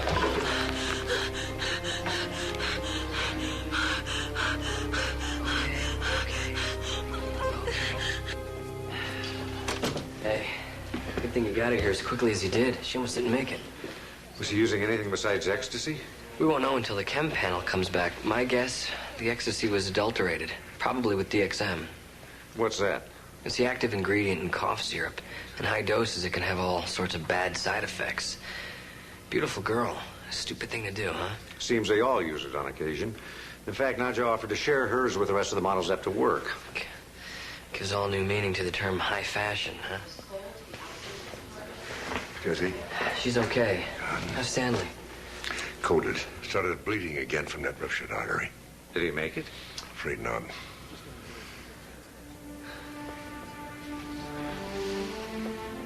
Two days ago, I looked out and saw most of these same faces and celebrated a marriage of two wonderful, loving people. Friends of mine and yours. The sadness we all feel today is made even greater because of our recently shared joy. While it is difficult... What's Doug Exley doing at Stanley's funeral? Who's Doug Exley? You know, hard-nosed DEA agent. Not my favorite guy. Iskadalba Ishkadashimi Rapor. Bilame, D, Bro, Kerosene. You think Stanley's death is drug-related? I can't think of any other reason that the DEA would be at his funeral. Exley says Stanley was a dealer. Just another jerk with a long-term solution to a short-term problem. That's a quote. Ecstasy? Of course. You still have that shirt, huh? Something the matter with it? Well, isn't that your old Sergeant Pepper shirt? This from a man who gives lessons to pack rats. How about Tammy? Was she involved? Well, not according to the DEA. I told Doug about that bad ecstasy the model took. He seemed surprised. He said Stanley only dealt with the grade A stuff. How close were they to arresting him? They already had. And he rolled over on his supplier. But before the DEA could sew up the case, kaboom. Well, it sounds like a motive for murder to me. We arm wrestled a little over whose turf it was, but I told him if we made an arrest, he could be in on it, and he gave me a name, Mike Rodzinski. Rodzinski? Why is that familiar to me? Mike the Mechanic, Russian Mafia. Better? If you don't like it. Go ahead. Do you want to borrow one? No. I'll get another one. Look all around you. I'm a legitimate businessman. Auto scrapyard business. I'm talking about your other business. I have no other business. Stanley Baumgarten says otherwise. Many people say many things.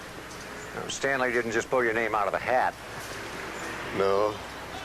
I guess you'll probably find this out eventually for yourself. It's better you should hear it from me. My daughter is a model, Nadia Rose. She works at Mirage. You know your daughter almost died of a drug overdose? And you think I had something to do with this? You and Stanley. Lieutenant, let me tell you something. If I found out that that man ever gave my daughter drugs, yes, I would have killed him. But I didn't. Convince me. 2 days ago, I was in San Francisco. You got a plane ticket to prove it? No, I drove. Got a witness? Yes. Chester D. Peabody III. He's a banker. He ended up with a scrapyard in foreclosure, and I'm negotiating to relieve him of his responsibilities. Just because you were out of town doesn't mean you couldn't have paid to have it done. Are you crazy?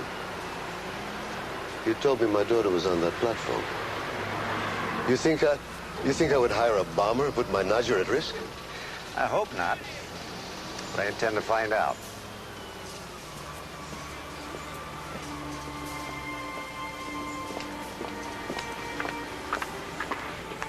What did he say? If I ever find out that you are taking drugs again, Nadia, my dear, I will kill you myself.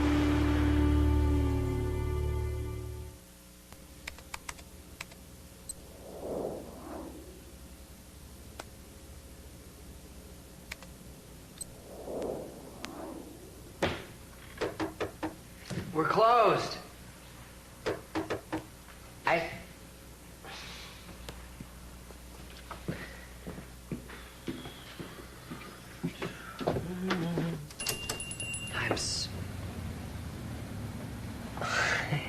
didn't know what you were supposed to get for the doctor who saved your life, so I got everything. Oh, gosh, you didn't have to do that. They told me at the hospital you were closing the restaurant tonight. You gonna let me in? Yeah. Yeah, right, come on in. Sure. Champagne, flowers, and chocolate. I'm not allowed to eat the chocolate. I wish you'd been that careful with the ecstasy. Ecstasy doesn't make you fat. No, I just nearly killed you. Yeah, that was bad stuff.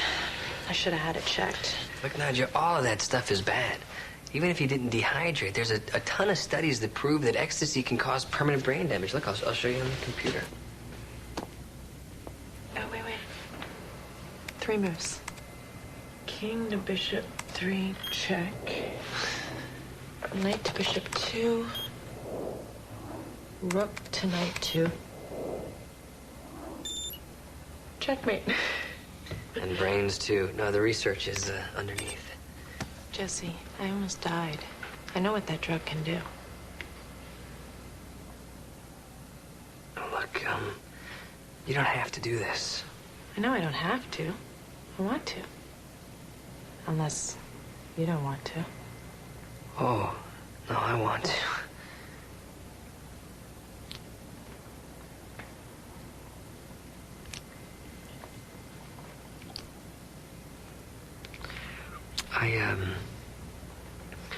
I just have to ask you a question about Stanley. What about him? Well, according to a source of mine at the DEA, Stanley engineered some pretty significant drug deals. He never dealt to me. Didn't he give you the ecstasy? Not the bad stuff. I had to buy that. No, Stanley always had the best stuff, and he never charged. Well, why would he give you drugs for free? Because he was short and funny. You guys, you always think you need something extra. With Stanley, that extra was ecstasy. But in truth, Weeda hung out with Stanley just because he was short, cute, and funny. Short and cute and funny can be the best there is. So, are you gonna drive us over to your place, or am I?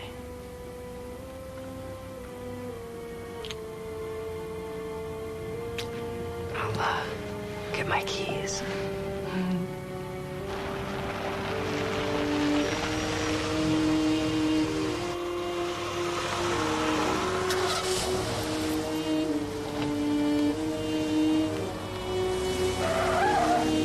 Oh, Mark, you have to believe me. I had nothing to do with the drugs. Tammy, I'm so sorry I had to hear all this. You mean how he slept with all the models? Yeah, maybe I could have forgiven him for that. Maybe. But drugs.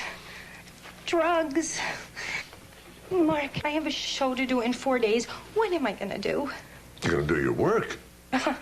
In case you have not noticed, I am falling apart. Yeah, Tammy, look, you've lost a lot. I'd hate to see you lose that business, too. Help me. Of course. What?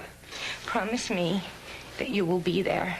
Promise me that you will announce the show. Oh, promise me that there is one man left on this earth that I can trust. Of course, if it means that much to you. And don't tell anyone that we had this conversation. I promise.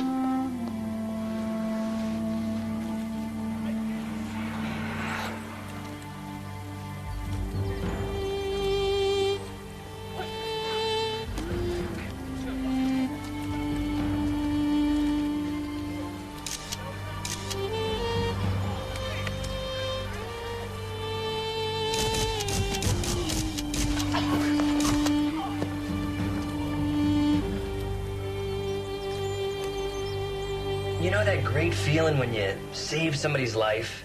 And not just somebody's life. I mean, when you save a person, a good person, a really, really good person, a person who helps you to see the good in other people, and a person who makes you feel really good looking.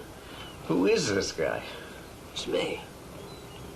No, the guy in the photo. I know I've seen him somewhere. I just can't remember where. Oh, that's, what's his name? The mobster, Mike the mechanic. Oh, yeah, that's Nadja's father. You know, the model that OD'd? Yeah, I know Nadja. Yeah, I'm talking about this other guy. Mike the mechanic is Nadja's father? Right now, he's suspect number one. I thought her last name was Rose. His name is Russian. Rodzinski. He wanted his kids to sound more American. Oh, how great. You know, I'm sure this other guy is connected to the case. If I could just get his name. How do you suppose Mike feels about doctors? Specifically, how do you suppose he feels about doctors that might be dating his daughter? I don't think that's something you'd have to lose sleep over, Jess. Who do you think I've been talking about? Steve? In here, Dad. You and Nadja? Yeah. She thinks that I'm really short. What are you guys up to? Jesse, you just see a ghost or something? I think I need a drink of water. What's the matter with him? Well, let's just say the road to love is a rocky one. Gee, that looks like Tommy Toback. Tommy Toback? I knew he looked familiar. Who's Tommy Toback? It's the guy in the photo. Before your time, Jesse.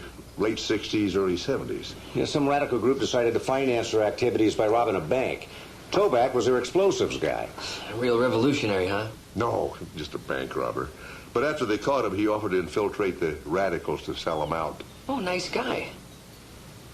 Wonder what he's up to these days. No, blowing up Stanley Baumgarten might be a good guess. Do I look like some high-flying explosives expert to you? The question is, do you look like an explosives expert to Mike Rodzinski? Are you kidding? Mike hates me. Mind if we ask why? I dated his daughter. You're joking. I got lucky.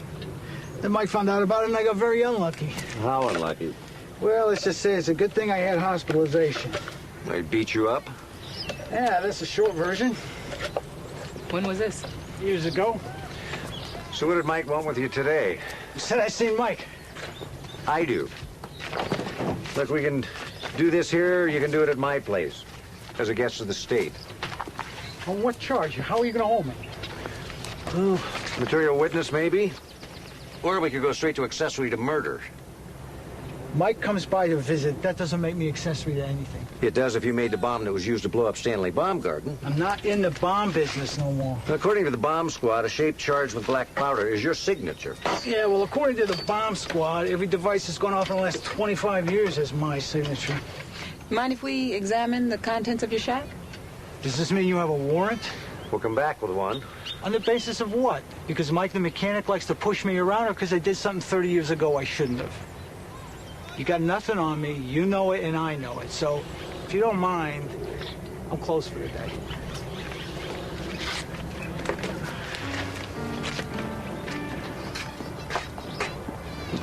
If he's right, we don't have enough for a warrant.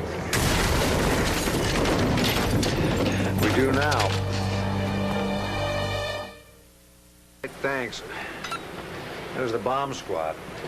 The bombs were different, but the device that was used to trigger them both was the same. So then they were definitely related. Right. My guess is that Mike hired Toback to blow up Stanley because Stanley was about to turn state's evidence against him. Then he got rid of Toback so the bombing couldn't be traced back to him. Well, isn't it possible the second bomb was just a mistake? I doubt it. I think Mike ordered 2 bombs. The first one to get rid of Stanley and the second one to take care of Toback. Wouldn't Toback have been a little suspicious? From what you say, they had a contentious relationship. Because of Nadja? It could be worse, yes. If Mike was in Oakland like he says, he needed somebody to deliver the bomb to the wedding. Well, Mike only knew 2 people at that wedding, Stanley and his daughter. Well, you don't think Nadja did this, do you? Now, the Russian mob may not play by the old rules, but they still keep family and business separate. Exactly. Toback could have delivered the first bomb himself. He wasn't at the wedding. Well, you said yourself he was a bank robber. He could have easily broken into the rabbi's office the night before. To switch the bomb and the light bulb the night before is too big a stretch. He could have done it just before the wedding. Somebody would have seen him. Nobody did. Why would Mike pick a fight with Toback just before he killed him? Now, that looks pretty suspicious. Well, he didn't know I was tailing him. I mean, let's look at the facts. Mike had done business with Toback before, and Stanley was about to testify. 2 guys tied to Mike are dead. I mean, add it up. Mike's our man. You know, you have what I believe is called impeccable logic. Should I take that as a compliment or a confession? Neither. Because, you see, Mr. Detective, you are overlooking one very important fact. I didn't do it. You must be a man of great faith. You're talking about my religious convictions or my deep regard for the American legal system? Your faith in Tommy Toback's skill.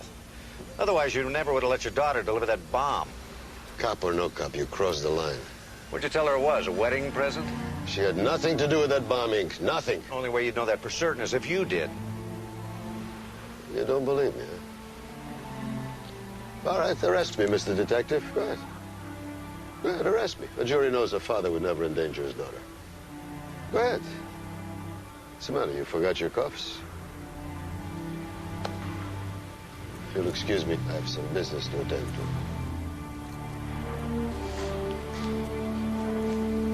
Dr. Jesse Travis to the nurse's station. Dr. Jesse Travis to the nurse's station, please.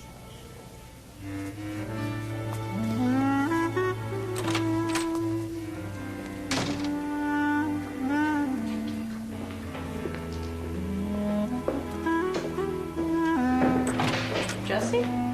Hey. They've been paging you. You didn't hear them? Yeah, no. Yes. You know what? I came in here to check up on a patient.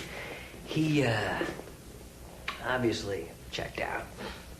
You should, call first. You know, sometimes I just get really busy here at the hospital with my work. But I wanted to surprise you. Oh. What's the matter? Well, Stanley was your boyfriend. So? Well, so was Tommy. Oh, that is so sweet. I'm jealous. Oh, no, I'm not jealous. I'm terrified. I mean, they're both dead. Oh, great. Story of my life. Dead boyfriends. I meet a good guy, and just as we start to get something going, finds out about my father. Nadja, you got to admit, he's a pretty scary guy. This is how I end up with creeps, you know? Good guys find out about my dad, they start running. Do I look like I'm running? More like you're in the starting blocks waiting for the gun to go off. Gun? What gun? See what I mean? It's too bad. Could have had a lot of fun.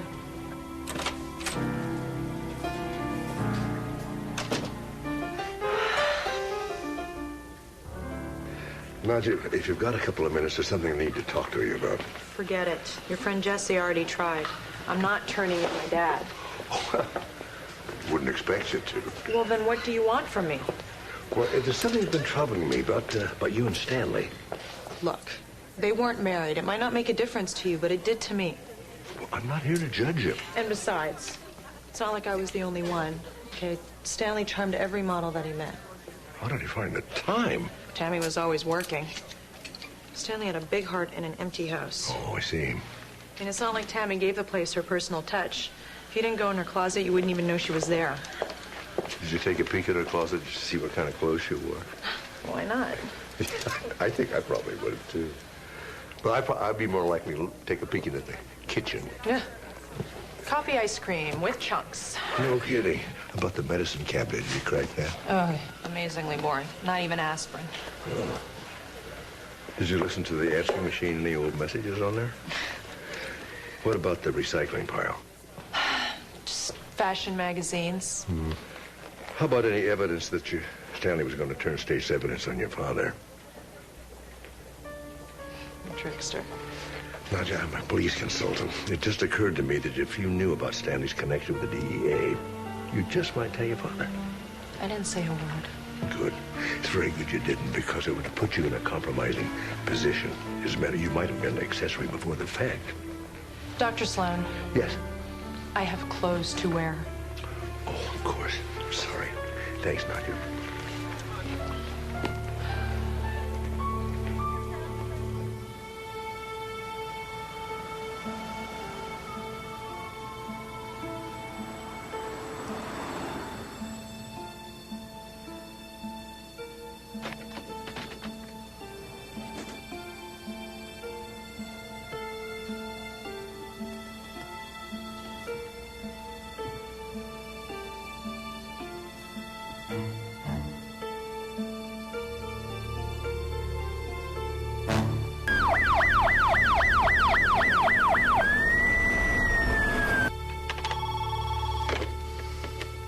Sloan here. He did? All right, hold him. I'll be right there.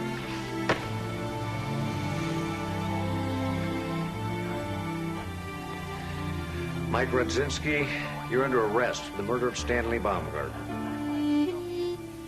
Silent alarm, huh? Thought you were smarter than that.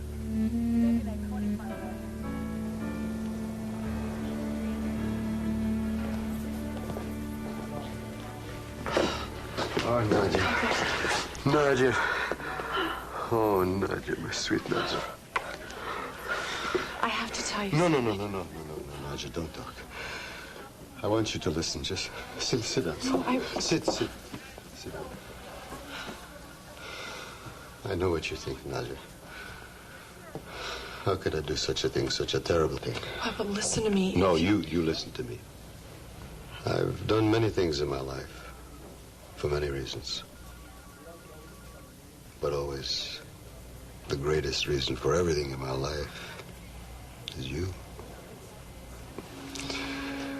I've done a lot of things I should have been arrested for, but I was too smart. Or maybe just too lucky. I know. But this time, luck ran out. Papa, please. No. I've looked at the situation from every angle.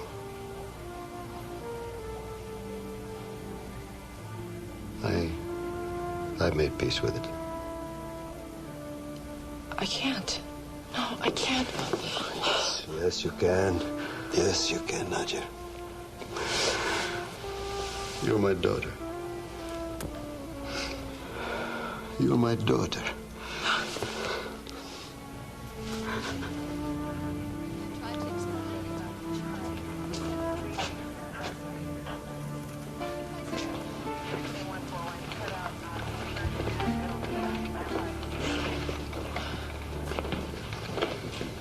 here to confess, Lieutenant. To what? Stanley's murder. It's just like your father said. I was sleeping with Stanley. Found out he was going to testify against my father.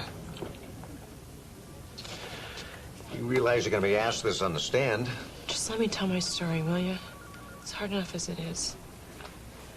I was at the wedding. I was backstage. I was the one who planted that bomb. So you're confessing to murder? My father had nothing to do with this. You didn't make that bomb. Tommy Toback was my first boyfriend. I could talk him into anything. Tommy never imagined the second was for him. Arrest me. Free my father.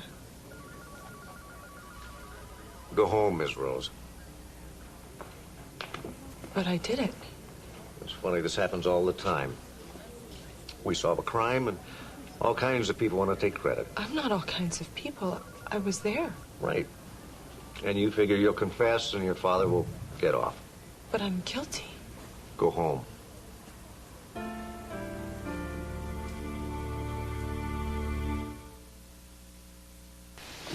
She must have been really desperate. Well, unless she was telling the truth. She couldn't have been telling the truth. Don't you see that? It's a tactic. Don't tell me it's working on you. Well, you know, I've been thinking. Say you committed a murder. That's crazy because Steve would never commit a murder. Well, I would certainly hope not, but let's just say you did. Why are we doing this?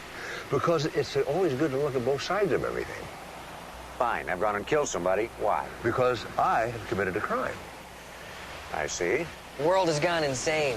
No, I've committed a crime that might put me in jail for the rest of my life. But there's only one witness. You kill that witness and I go free. And I go to jail for a really long time. That's exactly right, except I don't allow that to happen because I committed the crime that started everything in the first place. So, but if I'm the killer, how do you keep me from being convicted? By making it look like I did the crime and the murder. I take the rap, you go free. You do it to save me? Yes, I would. Because you're a good person. I'm a good person and I'm a loving father. Unfortunately, Mike is not either one. Yeah, he's a professional criminal. You just made my point for me. Why would a guy with Mike's savvy let himself be caught in Rabbi Nussbaum's office? Well, he knew his alibi had crumbled, and obviously he was worried about some piece of evidence in the rabbi's office. What, fingerprints? Maybe. Well, Mike must have known that the police already dusted the place. Okay, something else then. Which you didn't find. That's all you got to go on. All right, how about the flight to Oakland? Well, I gave him plenty of time to plant the bomb and get back to the Bay Area before it went off. He had a ticket. Must have used an assumed name and ID. You checked the flight manifest? Well, contacting everybody who was on that plane. Sooner or later, we'll find out what name Mike used. All right, answer me this one. How could Mike have known that Rabbi Nussbaum laid all the wedding things out in her office? Lieutenant Sloan. All right, I'll be right out. Sorry, Dad.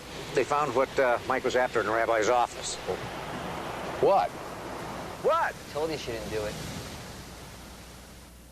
Maybe a rabbi shouldn't admit this, but I'm a junk store junkie. I'm absolutely certain this doesn't belong to me. Not your style? I've never seen anything like it. On the other hand, it would go great on a gold chain. I don't think that was a fashion statement. It's clearly Russian. Yeah, you see, that's my point exactly. Mike wanted to be an American. Yeah, an American gangster. You should have seen his car. Screaming Crimson Caddy. And he even anglicized his daughter's name. Half of my congregation have Americanized names. And there was nothing about Mike that referred back to Russia. Except that, of course. You know, I wonder. Dad, where are you going with this? Do you still have those photos, the ones taken of Mike with Toback up at the lake? What do they have to do with this?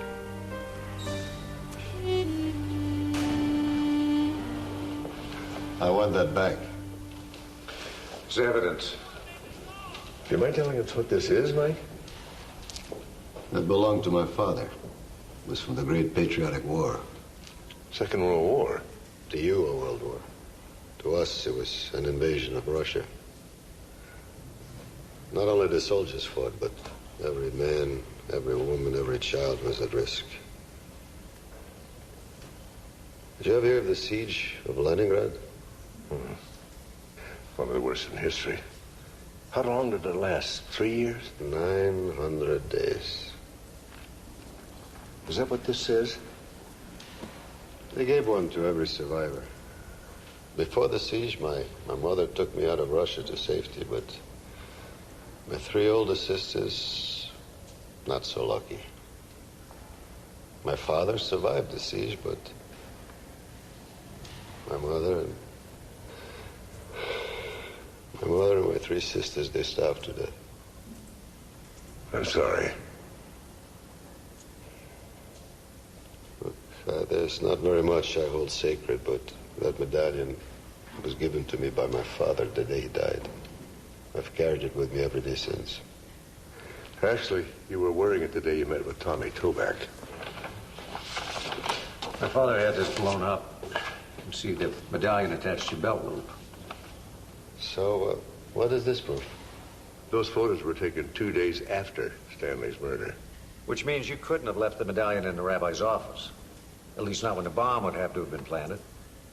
I couldn't imagine why you, of all people, Mike, would return to the scene of a crime. Which, of course, you didn't. You were going there for the first time. Plant evidence. Why would I plant evidence to make myself look guilty? To protect your daughter. You weren't going to take a chance she'd be convicted. The DA's office is filing papers with the court. He should be released in a couple hours.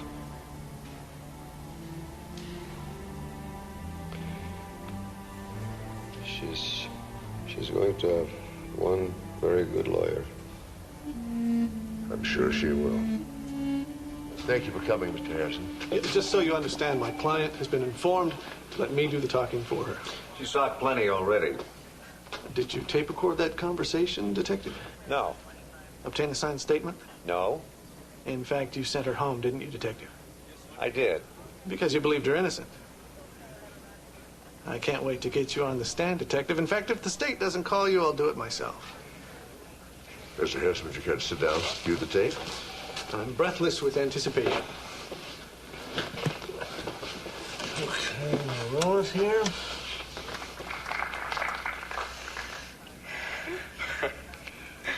Stanley. All right, now watch this. Go ahead.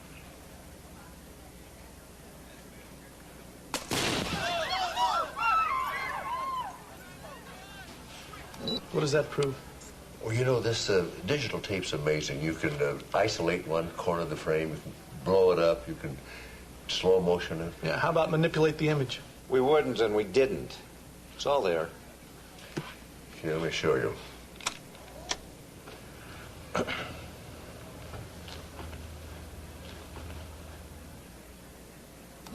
You see that? See what? Nadja, I'm doing the talking. What? Nadja anticipates the bomb. She steps back just before it goes off. You notice nobody else did. That's all you've got? We've got a guilty client, counselor. That's what you said about her father. Who's next? Tammy? One of the other models? Or perhaps someone we haven't even met yet. Oh, this conversation is over.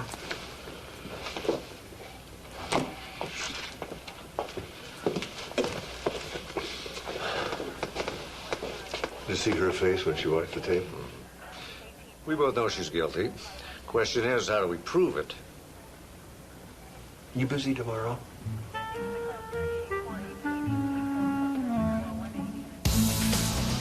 Thank you. Very nice. Very little. This swimsuit, which is made of synthetic fabric, lets the sun's rays through for an even all-over tan. You know, I might suggest that that could be a little dangerous without some kind of sun protection. Oh, okay. You know, I would say a lotion, SPF 15, or, excuse me. With a suit like that, I'd suggest maybe even a 20. Okay, where are we? This perfect traveling outfit, after dinner reception, the one-piece suit is equally at home in the boardroom or the boardwalk. Well, no boardroom I ever was in. Must say, that must have. Okay, here. Make sure your wedding night is one to remember with this traditional boudoir set. Whoop. Guess that's the problem, you know. It's very nice. Thank you. I think maybe I better just forget about the cards, ladies and gentlemen. A lot of you probably wondering about this archway behind me here. Last week at the fashion show, it served as Tammy's wedding bower. The only difference now is we've installed a lighting system called ALS, Alternate Lighting Source. It emits ultraviolet rays, and it's able to detect any residue of black powder. Now, one model walked off the stage during the fashion show last week, picked up the bomb, and planted it. When she did that, she was covered with unseen residue from that bomb. So if you see any flecks, it won't be dandruff. It'll be the residue from the bomb that killed Stanley. Because it will be the same model, in the same outfit that she wore when she planted that bomb.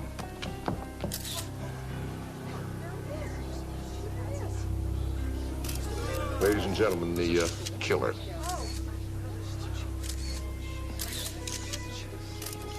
Excuse me, ladies and gentlemen, but I have an arrest to make. Miss Rose, you're under arrest for the murder of Stanley Baumgarten. You have the right to remain silent. Anything you say can and will be used against you in a court of law. Glad that's over. My city editor, he's not going to believe this. Over. You still have the rest of the show to announce. Oh, come on, man. Hold that. We'll, just go ahead.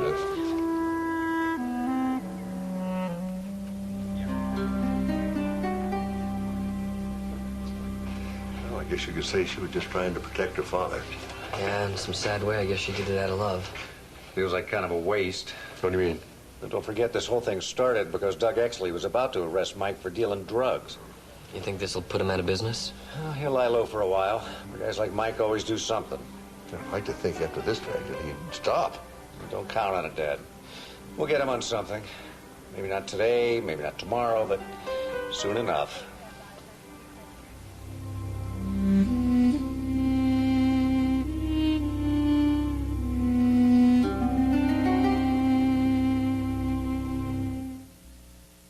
Go laughs with Dave tonight. Don't miss the very lovely Gillian Anderson, plus the Foo Fighters. But first, your local news. I'm Matt Mulcahy. I'm Maureen Green. Coming up next on Eyewitness News 5 at 11, a public debate over the Carousel Center expansion plan still goes on. We'll have the latest in a live report. And a wild day in court for the Syracuse teacher accused of hitting a student. We'll tell you what he says about charges of racism. Those stories plus Jim Barrett's precision forecast. Eyewitness News 5 is